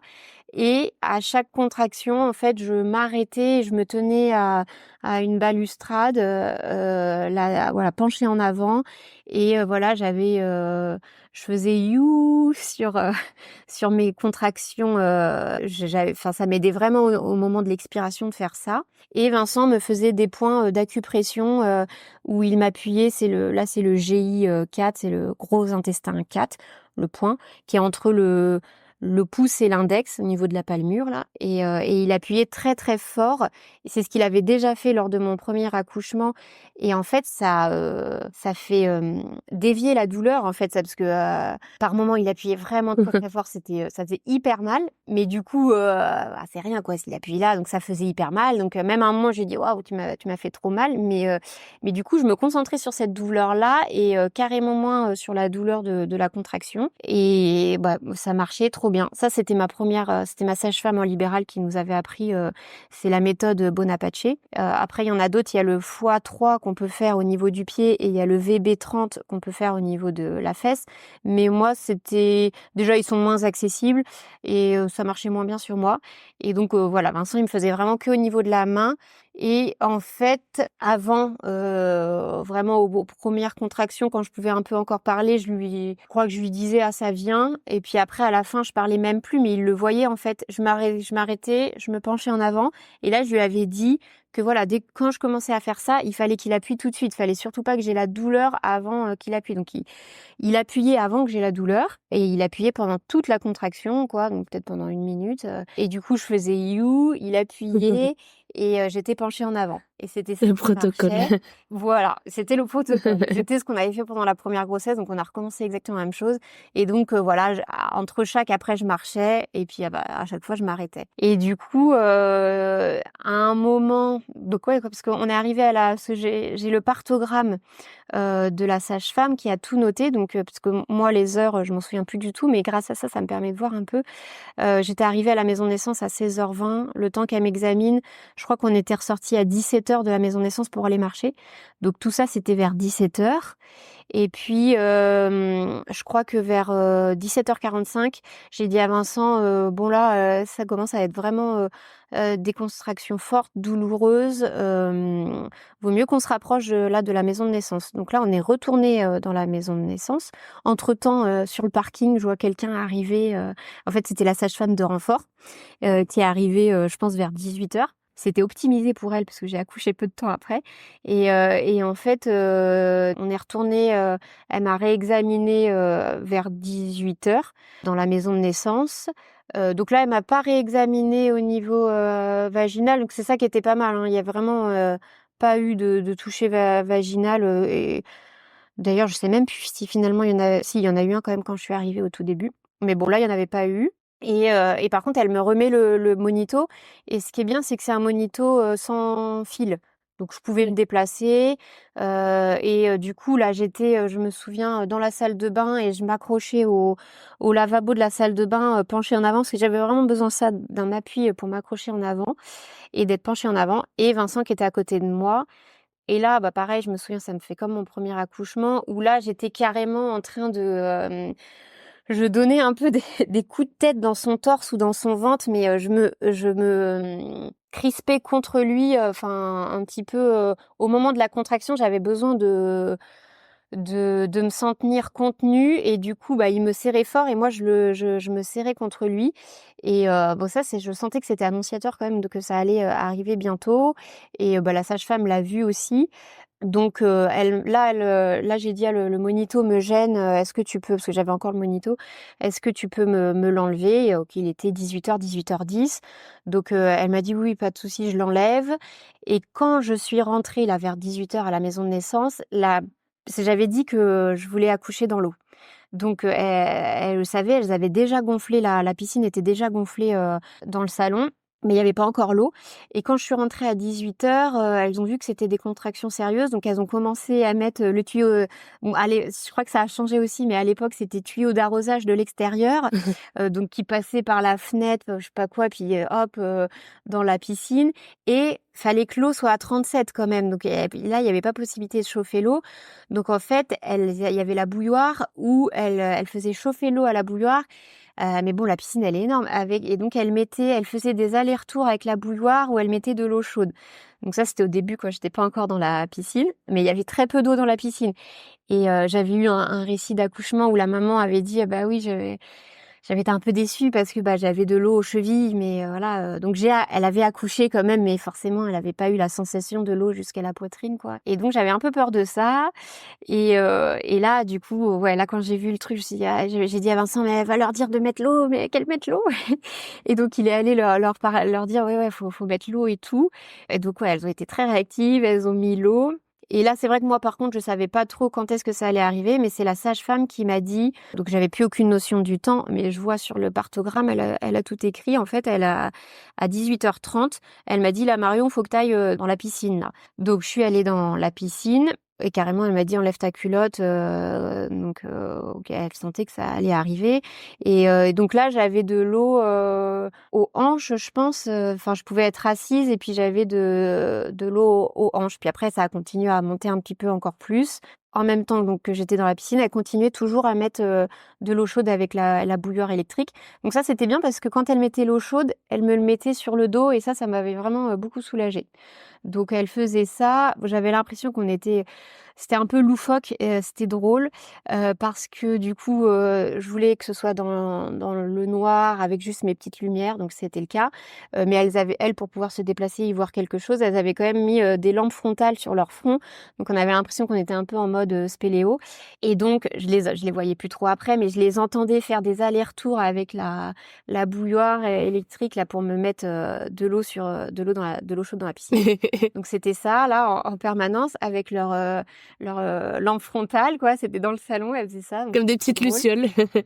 Voilà, c'est ça, c'était des petites souris, vraiment elles étaient, hyper discrètes, mais je voyais bien le va-et-vient donc voilà, c'était marrant et du coup, à un moment, je sais pas trop quand, elle a dit, donc la sage-femme référente, elle a dit à Vincent: «Là, faut que tu ailles» parce qu'on avait dit qu'on aimerait bien que Vincent, puisse peut-être, attraper bébé ou moi, soit Vincent, soit moi et du coup, bah, là, Vincent, il est allé elle lui a dit: «Va dans la piscine».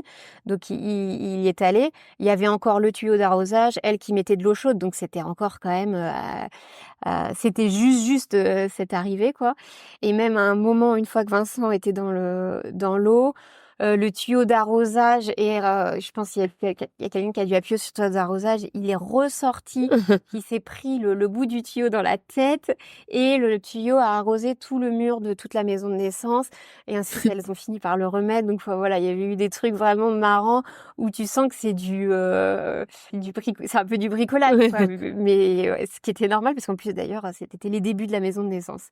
Je sais que maintenant elles ont un autre système, je crois, pour chauffer l'eau et donc voilà, mais moi j'étais dans mon truc truc. Donc j'étais à quatre pattes, la tête sur le boudin de la piscine. Et du coup, au début, je tenais la main de Vincent qui était face à moi de l'autre côté, en dehors de la piscine. Puis après, il était à côté de moi dans la piscine. Donc vraiment à ma tête, quoi. Ça, j'avais vraiment besoin. Enfin, à aucun moment il est parti, mais ça, je lui avais bien dit parce que à mon premier accouchement, il avait dû partir pour aller chercher mon coussin de grossesse et ouais, j'avais pas été bien, quoi. Donc là, il est vraiment resté tout le temps. Et c'était des contractions ultra fortes, ultra intenses. J'avais l'impression que c'est sûr, c'était des contractions plus fortes, plus intenses que mon premier accouchement, parce que c'était mon deuxième. Et du coup, ça me laissait moins le temps de me reposer, moins le temps de respirer. Donc, à la fin, c'était un petit peu dur. Donc, j'étais dans les you et Vincent qui me faisait toujours là le point au niveau de la main. Et là, je sais que la sage-femme m'a dit, bon, bah là, il y a là, il y a la tête, Marion, il y a les cheveux. Tu veux toucher Vincent parce que elle, je sais qu'elle mettait un miroir sous l'eau, la sage-femme, pour elle pouvoir voir. Mais elle m'a jamais touchée du coup, et elle l'a fait très peu souvent, donc je l'ai pas trop vue. Et du coup, Vincent a dit: «Ah ouais, je voudrais bien toucher», et donc il a touché, mais moi j'ai trouvé la sensation vraiment pas agréable. Donc de toute façon là, j'étais en mode animal. Ouais. Donc elle dit: «Ah arrête, touche-moi pas», donc voilà, je parlais, c'est un peu comme ça. Et du coup, je savais qu'il y avait les cheveux. Mais ça me faisait vraiment très, très mal. Donc je pense qu'il y a un moment, j'ai peut-être dû retenir mes contractions, donc c'était encore plus douloureux finalement. Ouais. Et ce qui m'a fait du bien, c'est qu'elle est, la sage-femme référente là, elle est venue à mon oreille. Elle m'a dit, elle m'a chuchoté à l'oreille: «Marion, dans 2 ou 3 contractions, ton bébé est dans tes bras, c'est génial ce que tu fais».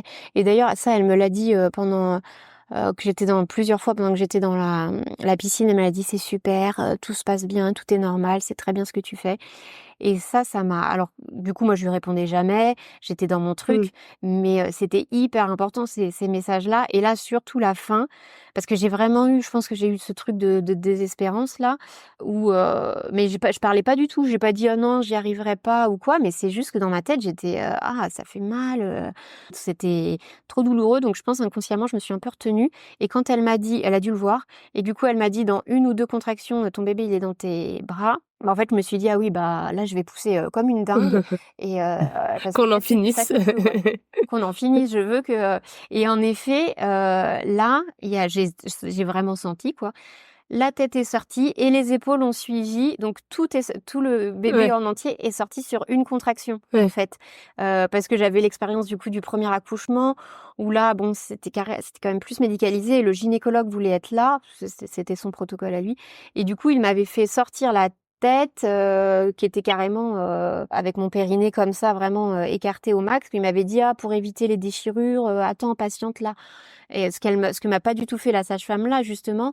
Mmh. Et c'était bien parce que c'était vraiment pas agréable non plus là quand il m'avait fait stopper la poussée avec la tête là en plein dans le périnée. Et d'ailleurs, à mon premier accouchement, il y avait la tête qui était sortie sur une contraction, et c'était sur une deuxième contraction que j'avais eu les épaules. Mais parce qu'il m'avait dit: «Attends, stop, là, vas-y, attends, stop, vas-y». Et là, en fait, finalement, j'ai trouvé ça trop bien de pouvoir pousser d'un seul coup et que tout le bébé sorte en une seule fois. Là, j'étais donc hyper soulagée. Elle est sortie, donc là, j'étais toujours à quatre pattes. J'ai la sage-femme de renfort qui filmait, donc c'est pour ça que j'ai pu voir un petit peu comment ça s'était passé, parce que sinon, j'aurais du mal à raconter.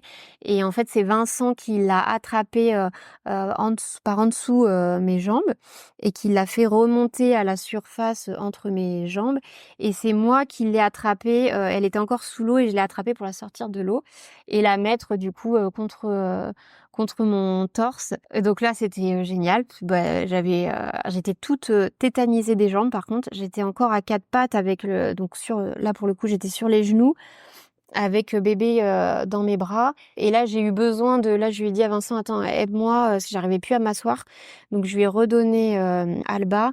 Et les sages-femmes m'ont aidé à m'asseoir après sur le sol de la piscine. Et là, j'ai repris Alba dans les bras pour être vraiment bien assise. J'étais incapable, j'avais trop peur en fait Je crois que j'avais peur de me déchirer un truc au niveau du périnée et j'avais peur de tomber avec elle dans la piscine. Donc voilà, j'ai eu besoin qu'elle me réinstalle. Parce que vraiment, ouais, j'étais restée quand même assez longtemps à quatre pattes et je tétanisais des jambes. Et là, voilà, là, je me souviens avoir dit, ah, elle est là, ça y est. Et là, c'était bon. Là, c'était quand j'étais assise avec mon bébé dans les bras, on lui avait mis une serviette autour. Vincent qui était à côté de moi. Bah voilà, celle-là, c'était génial. Ouais, un super moment et je redescendais, même si j'étais pas totalement redescendue, mais oui, je redescendais parce que les minutes d'avant, j'étais dans un état animal où, ouais, voilà. La fin de l'accouchement, En quoi. train d'accoucher. C'est ça. C'est ça, je maîtrisais rien, je maîtrisais vraiment plus rien quand même, ouais, ouais, ouais. Ouais. Et heureusement, tout s'est fait. Il y a plus rien à maîtriser. Là encore, enfin, c'est comme la même histoire que juste avant d'accoucher avec les fausses alertes. C'est vraiment du lâcher prise, quoi. Il faut réussir à pouvoir faire ça. Oui. Et donc là, je m'en suis rendu compte aussi au moment de la poussée. Quand j'ai lâché prise, bah là, c'est venu. Ouais. Et voilà. Donc ouais, tout s'est bien passé et j'avais peur de ça. J'ai pas eu de déchirure. La sage-femme m'a marqué petite éraillure, donc il y avait, mais qui n'a pas été suturée. Donc vraiment en post-accouchement, j'ai eu aucune douleur aussi. Ça m'a changé par rapport à mon premier accouchement, quoi. Oui, ça avait été peut-être, t'as été moins maître de ce qui se passait aussi la première fois, quoi. Oui, Sacrée aventure. oui, Et moi, je tiens à dire que les deux, ce que t'appelles des fausses alertes, moi, j'ai tendance à dire que c'est du pré-travail plus que des fausses alertes. oui, voilà. Surtout aussi près du terme, et du coup, je pense que c'était ton corps qui se préparait à ce marathon et à cette aventure. C'est ça. Et après, moi, je voulais rajouter, je sais pas si je peux le rajouter là, après la délivrance, le placenta. Ça, enfin, j'ai trouvé ça super.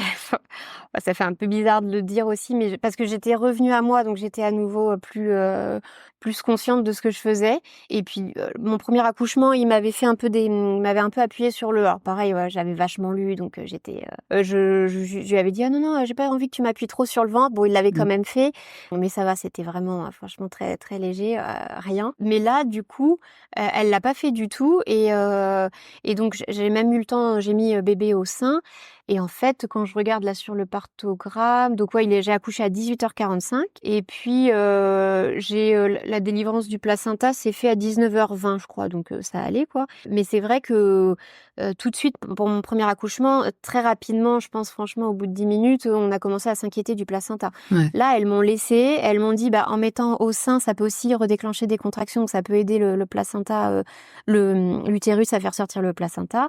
Ce qui n'était pas le cas, j'ai fait téter, je sentais vraiment zéro contraction, j'avais l'impression que j'avais aucune douleur dans le bas ventre, j'avais l'impression qu'il y avait rien qui se passait. Et du coup, elle a fini par revenir, mais pareil, ça l'inquiétait vraiment pas trop. Et elle m'a dit, bon bah là, vu qu'il y a rien, Marion, on va se mettre debout si t'es d'accord. Et du coup, j'ai passé Alba à mon conjoint. Alors, il était resté dans la piscine avec moi assez longtemps, parce que pareil, j'ai vraiment pas perdu beaucoup de sang. Enfin, j'ai pas perdu de sang en fait. Enfin, il y avait pas c'était pas teinté de rouge. Donc, je pense que j'ai vraiment pas perdu de sang. Et du coup, il a fini quand même par sortir parce qu'il fallait que j'évacue le placenta et qu'il prenne bébé dans les bras. Donc, il est sorti, il avait Alba dans les bras. Et moi, après, du coup, j'étais concentrée sur le fait qu'il fallait évacuer le placenta. Donc, elle m'a dit de me mettre debout et elle me demandait si je sentais une pesanteur au niveau du col. J'avais un peu du mal, moi. Là, mes sensations étaient un peu Altéré. perturbée, quoi. Ouais, voilà. Donc, je savais pas. Et donc, oui, forcément, ça voulait dire est-ce qu'il était bien détaché du fond utérin. Donc, ça me faisait peur aussi. Donc, j'étais là en train de me dire, j'ai pas l'impression vraiment de le sentir au niveau du col. Donc, en fait, si, du coup, elle m'a dit, bah, si tu permets, tu vois, tu peux un peu tirer sur le cordon, voir. En tirant, j'ai senti qu'il appuyait sur le col. Donc, oui. Et elle m'a dit, bah là, c'est comme tu veux. Si tu veux, tu peux toi-même tirer un petit peu sur ton cordon pour l'aider à descendre. Et donc, c'est ce que j'ai fait. Elle avait une espèce de une grande soucoupe, là, un truc pour récupérer le placenta qu'elle avait mis en dessous entre mes jambes. Et j'ai tiré un peu sur le cordon délicatement et franchement, ça l'a fait tomber tout seul. J'ai senti le passage dans le col utérin, mais bon, c'est rien par rapport au bébé.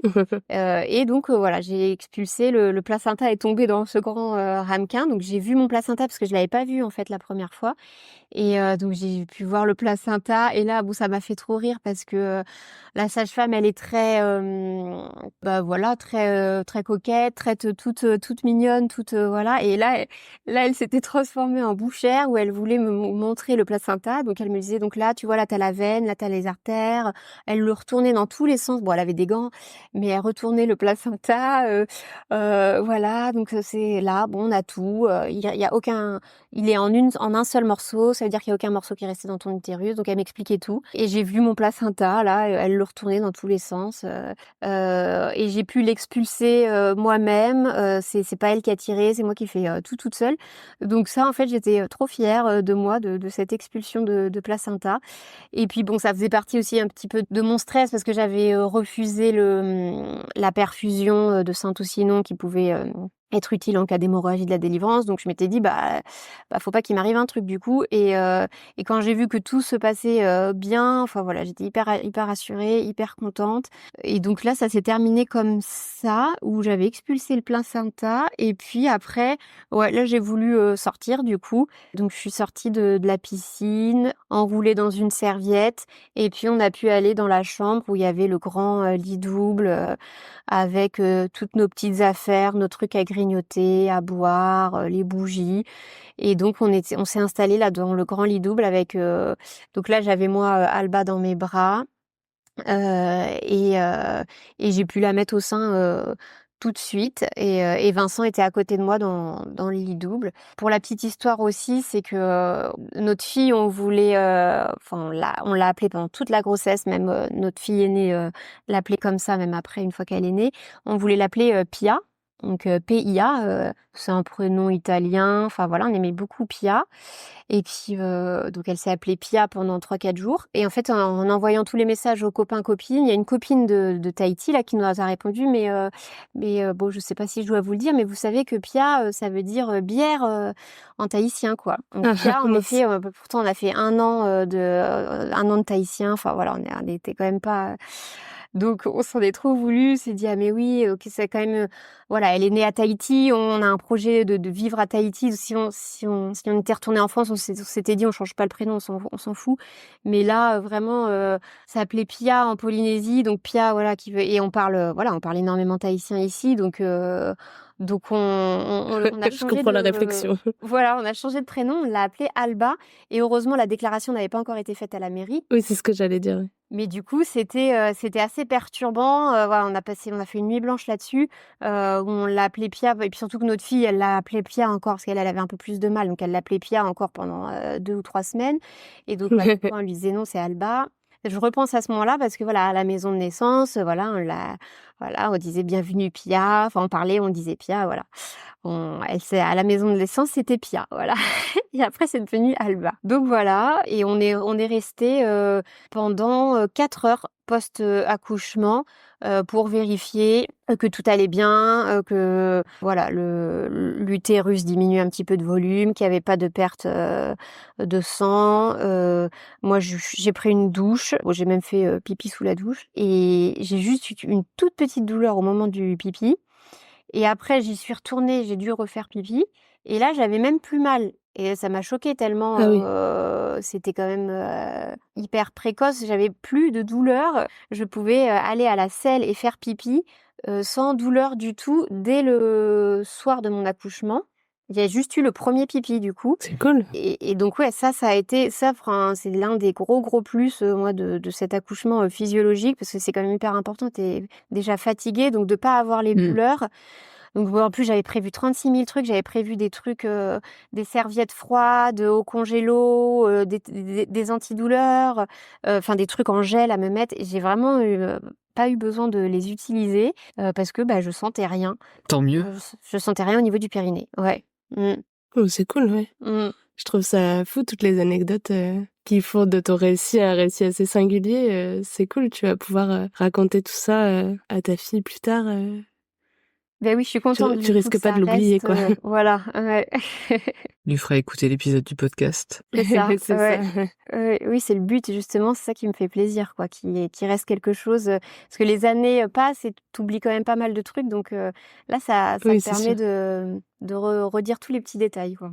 Et du coup, après tout ça, en général, en maison de naissance, on a ce qu'on appelle le retour précoce. Donc, on est censé pas séjourner. Je sais pas combien de temps vous êtes resté, mais tu vas nous dire ça après. Mais du coup, après, une fois qu'on rentre, donc, le suivi continue à la maison pendant quelques temps. Et on voulait savoir si tu pouvais nous raconter un peu comment ça s'était passé et combien de fois les sages-femmes avaient pu venir et puis le type de visite qu'elles pouvaient faire dans les jours qu'on suivit et comment tu as vécu ça.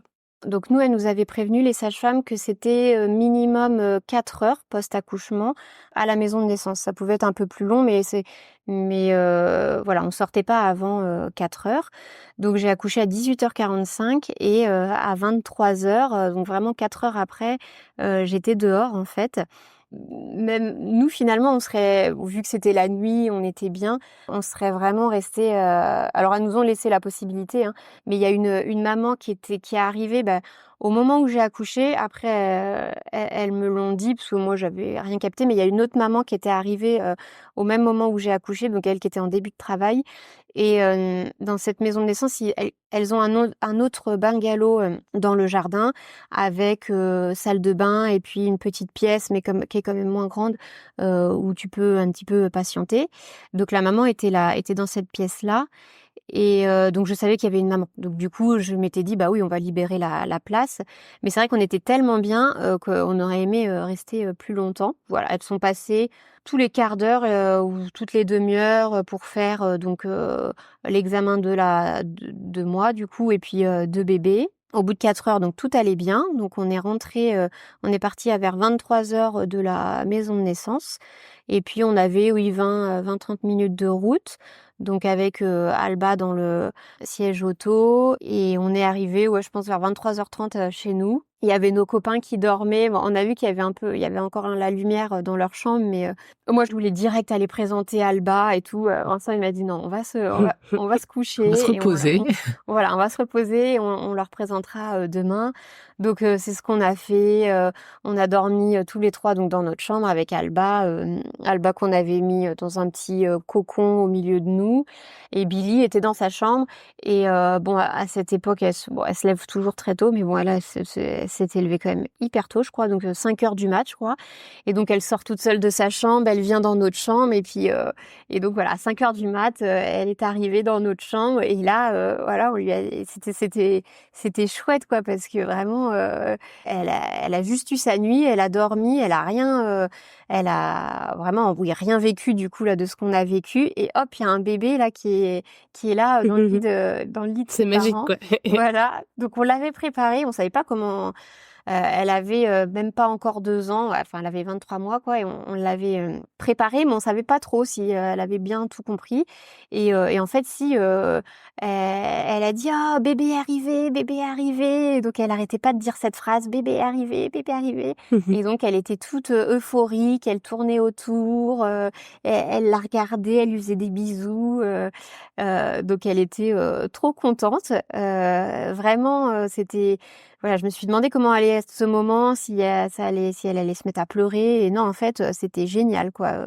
Trop contente et elle était euphorique, quoi. Donc elle voulait la prendre dans les bras. Donc après, on lui a donné un peu dans les bras. Voilà. Et tout ça en se disant qu'en effet, Alba, elle avait même pas 12 heures de vie, quoi. Donc ça faisait bizarre de se dire ça quand même. Elle venait vraiment juste de naître. Et donc ça, génial, parce qu'on était après, moi j'avais tous mes petits trucs, justement, j'avais préparé tous mes petits antidouleurs, je sais que j'avais mes petites tisanes, j'avais tout à portée de main, tout chez moi. Donc de me réveiller dans mon lit, d'être dans ma maison, dans ma cuisine avec ma fille où il y avait rien à gérer, un transport, quelqu'un à appeler, enfin gérer des trucs. Ça, j'ai trouvé ça génial. Que tout soit le plus simple possible, ça m'a beaucoup plu. Donc on était trop bien. On était sur notre petit nuage. Donc il y avait nos copains qui étaient là. On a pu présenter Alba à nos copains. Enfin, à l'époque, donc du coup, on disait Pia, mais voilà, on a présenté à nos copains. Alors je sais pas, parce qu'il y a beaucoup de copains après qui nous ont dit oui, on savait, mais bon, on s'est dit on le dit pas. Vous deviez forcément le savoir.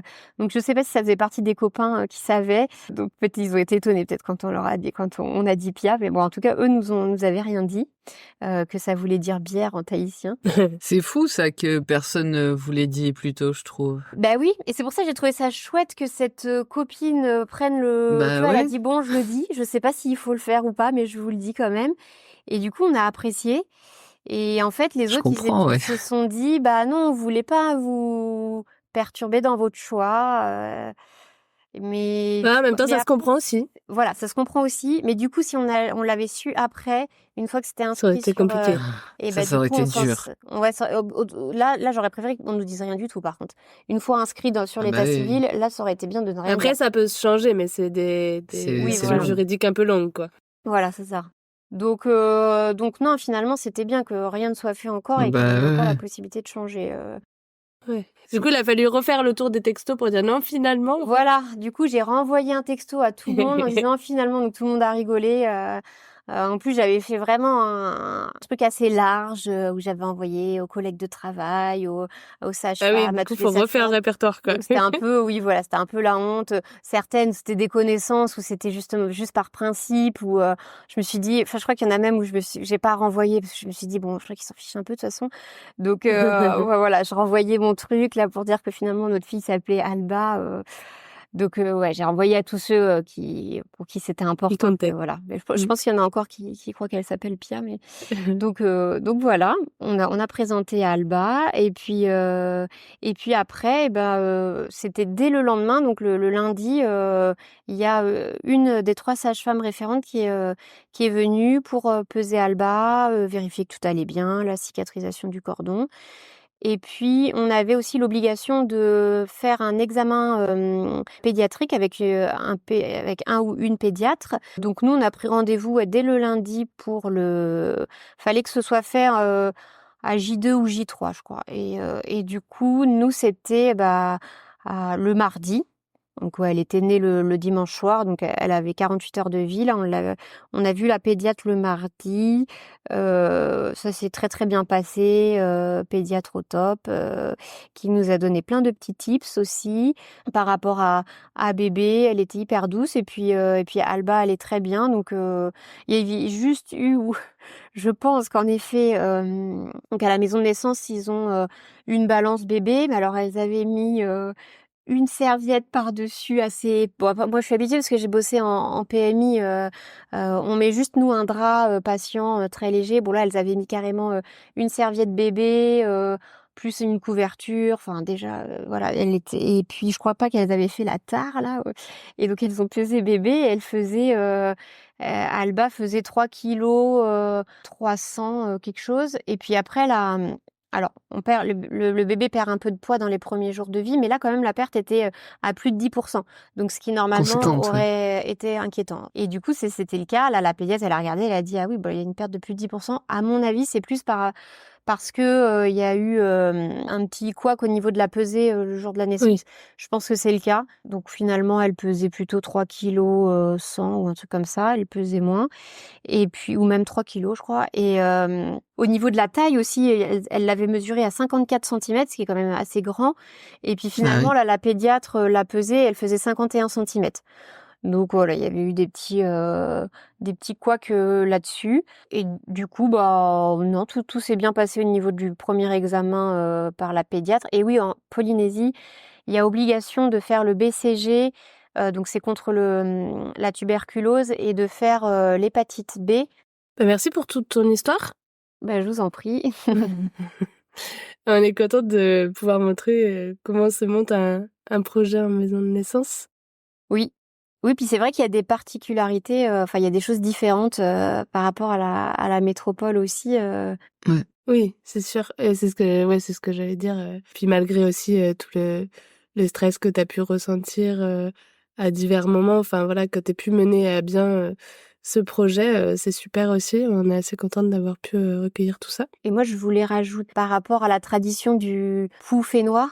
Ouais, qu'est-ce que c'est le pou fénois? En Polynésie, il y a une tradition, le pou fénois. C'est en fait, pou fénois, ça veut dire placenta. Et la traduction, j'ai regardé exact, c'est entre noyaux de terre. Voilà, parce que fénois, c'est la terre. Fénois, c'est le pays, la terre, voilà. Et donc la traduction exacte, c'est entre noyaux de terre.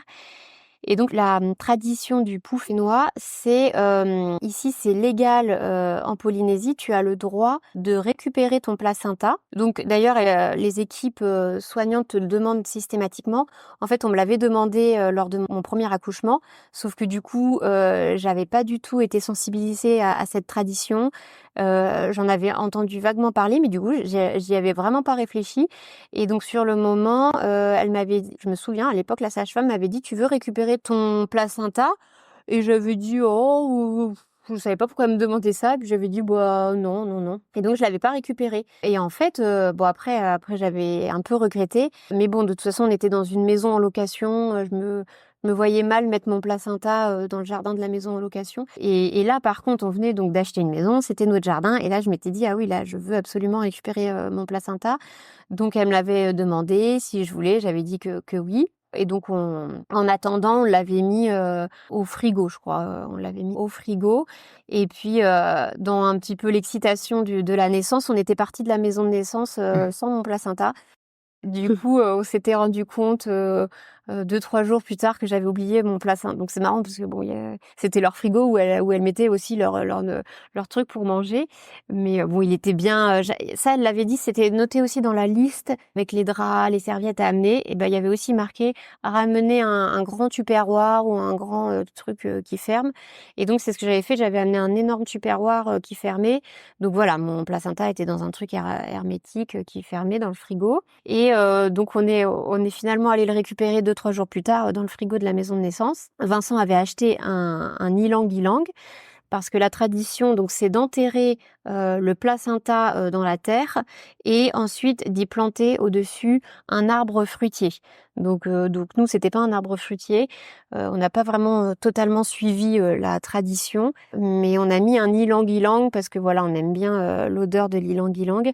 Il a creusé un trou, on y a déposé le placenta. Et on a mis par-dessus donc cet ylang-ylang et on a tout refermé, on a pris des photos, enfin voilà, on a fait un peu la tradition du pou fénois.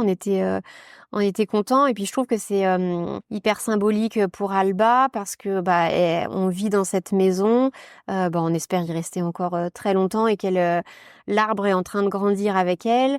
On pourra lui dire voilà, c'est ton arbre, c'est en dessous il y a le placenta qui t'a fait vivre pendant 9 mois et qui maintenant a fait pousser cet arbre. On a pris des photos donc elle pourra voir qu'il a grandi tout comme elle. Donc ça, je trouve ça hyper chouette comme tradition. Oui. Et puis d'avoir cet arbre dans notre jardin, on le voit tous les jours, c'est c'est chouette quoi. Chose qui est pas forcément légale en métropole, quoi. Oui, voilà. C'est un peu dommage d'ailleurs. Ouais, c'est ça. On aimerait bien faire la même chose. Ouais. En tout cas, merci du coup de nous avoir partagé cette tradition et son nom Ouais, qu'on ne connaissait pas. c'est clair que c'est une belle chose. Après, on peut toujours planter des arbres, c'est juste qu'il n'y a pas le placenta en dessous, quoi, quand on est en métro. C'est ça. C'est ça. Quoi qu'il en soit, après toute cette formidable aventure et tout ce que tu nous as raconté, malgré toutes les anecdotes et tous les aléas que tu as pu vivre, si tu devais accoucher à nouveau, est-ce que tu retournerais en maison de naissance? Oui, c'est sûr et c'est aussi bon ce podcast, j'avais vraiment envie de le faire, de témoigner pour ma fille, pour qu'elle ait une trace et puis aussi pour la maison de naissance Tumuora de Tahiti parce que ils ont eu l'agrément pour la maison de naissance en juillet 2021 et là, l'agrément se termine en juillet 2024. En fait, c'est 3 ans, renouvelable 3 ans, mais c'est pas dit que ça va être renouvelé. parce que forcément, eux, ils regardent les coûts. Je crois que c'est vraiment ça le plus important pour eux. Si financièrement, il y a vraiment une importance de cette maison de naissance ou pas. Et donc, il y a quand même un gros risque et c'est ça qui me fait peur parce que bon, pour l'instant, Vincent n'est pas à chaud, mais moi, j'aimerais bien un troisième enfant. Et du coup, j'aimerais encore accoucher à Tahiti et encore dans cette maison de naissance. Et donc, j'ai envie de tout faire pour qu'elle reste ouverte. On sait vraiment pas si l'agrément va être renouvelé encore 3 ans. Donc oui, moi c'est sûr, si je devais réaccoucher, ce serait en maison de naissance. Enfin, mais moi j'aimerais peut-être même à domicile, mais ça peut pas se faire en Polynésie. Il y a pas de sage-femme qui accepte. Et même je sais ma sœur, elle a accouché à domicile, donc elle m'a parlé un petit peu du processus et je sais que c'est pas simple. Les sages-femmes sont pas toujours couvertes. Enfin, c'est des assurances énormes. Donc c'est pas évident. Je sais que c'est pas évident pour les sages-femmes de pouvoir proposer un accouchement à domicile. Alors que c'est toujours fait justement de façon totalement sécurisée. Il y a des critères encore une fois, donc c'est les grossesses qui sont vraiment à bas risque. Et puis de toute façon, c'est toujours pour les femmes qui sont vraiment très proches d'un hôpital. Ouais, c'est dommage que ce soit pas possible à Tahiti. J'aimerais vraiment pouvoir le faire. Moi, je m'en sentirais pas capable, mais par contre, si j'avais toute la protection autour avec Ah une oui, sage-femme c'est qui pas fait pareil. ça ça j'aimerais faire. Ouais. Et maintenant que tu nous as parlé de toute cette aventure de vie et avec tout ce qu'elle t'a apporté, est-ce que tu pourrais nous redéfinir ce qu'est une maison de naissance? Donc pour moi, la maison de naissance Tumu Ora, ça a été un cocon, un lieu à la fois sécurisé et plein d'amour, plein de bienveillance, très zen. C'est un lieu où tu peux t'exprimer verbalement, mais aussi physiquement, parce que voilà, personne n'a été surpris de m'entendre chanter, crier ou de me mettre dans telle position. Donc j'ai trouvé que c'était vraiment un lieu d'expression, voilà, parce que oui, l'accouchement c'est très corporel, c'est très physique et c'est une expression différente pour chaque femme et ça c'est vraiment trop cadré dans d'autres milieux, je trouve. Et là, voilà, la maison de naissance, ce que j'ai aimé, c'est cette liberté d'expression. Voilà, c'était un lieu où il règne une confiance totale entre les sages-femmes et le couple. Ça, c'était génial de se sentir vraiment en confiance et elles avaient confiance en nous et nous, on avait confiance en elles. Et puis voilà, elles nous ont portés, mon conjoint, mon bébé, moi, pour vivre une expérience la plus riche émotionnellement. En fait, c'était pour que vraiment j'ai vraiment ressenti ça, qu'il y ait que ça qui reste, quoi, que les émotions, la richesse des émotions là qui étaient décuplées. C'est une bulle hors du temps, pleine de partage, de rencontres, de joie, de sororité, d'amour, de pleurs et de sourires. Voilà, je voulais dire tout ça. Ben, merci pour cette très belle définition et puis aussi pour tout le moment qu'on vient de passer ensemble. On espère comme toujours que nos auditeurs et nos auditrices entendront à travers ton récit tout ce que ça implique et aussi toute la richesse que ça peut apporter, surtout avec ta petite définition de fin qui est, je trouve, assez complète à plein de niveaux. Et avant de nous quitter, j'ai la traditionnelle et dernière question, c'est est-ce que tu aurais une petite astuce, un petit tips à partager à toutes les personnes qui nous écoutent et qui aimeraient accoucher physiologiquement? Une chose qui, toi, a pu te soutenir, t'aider pendant ta grossesse ou au moment de ton accouchement? Je pense qu'il faut avoir beaucoup. C'est difficile parce que finalement, même moi, je crois que j'ai pas réussi à trop le faire, mais je pense qu'il faut vraiment ne pas avoir de barrières et pas avoir peur de dire quelque chose. Il faut beaucoup discuter en amont avec sa sage-femme ou enfin voilà la personne avec euh, qui va nous accompagner. Et aussi beaucoup son conjoint, beaucoup discuter avec son conjoint, essayer un maximum de dire voilà si je ressens ça, est-ce que tu pourras faire ça? Et pour moi, il faut que ce soit assez terre à terre et avoir des petites béquilles en fait.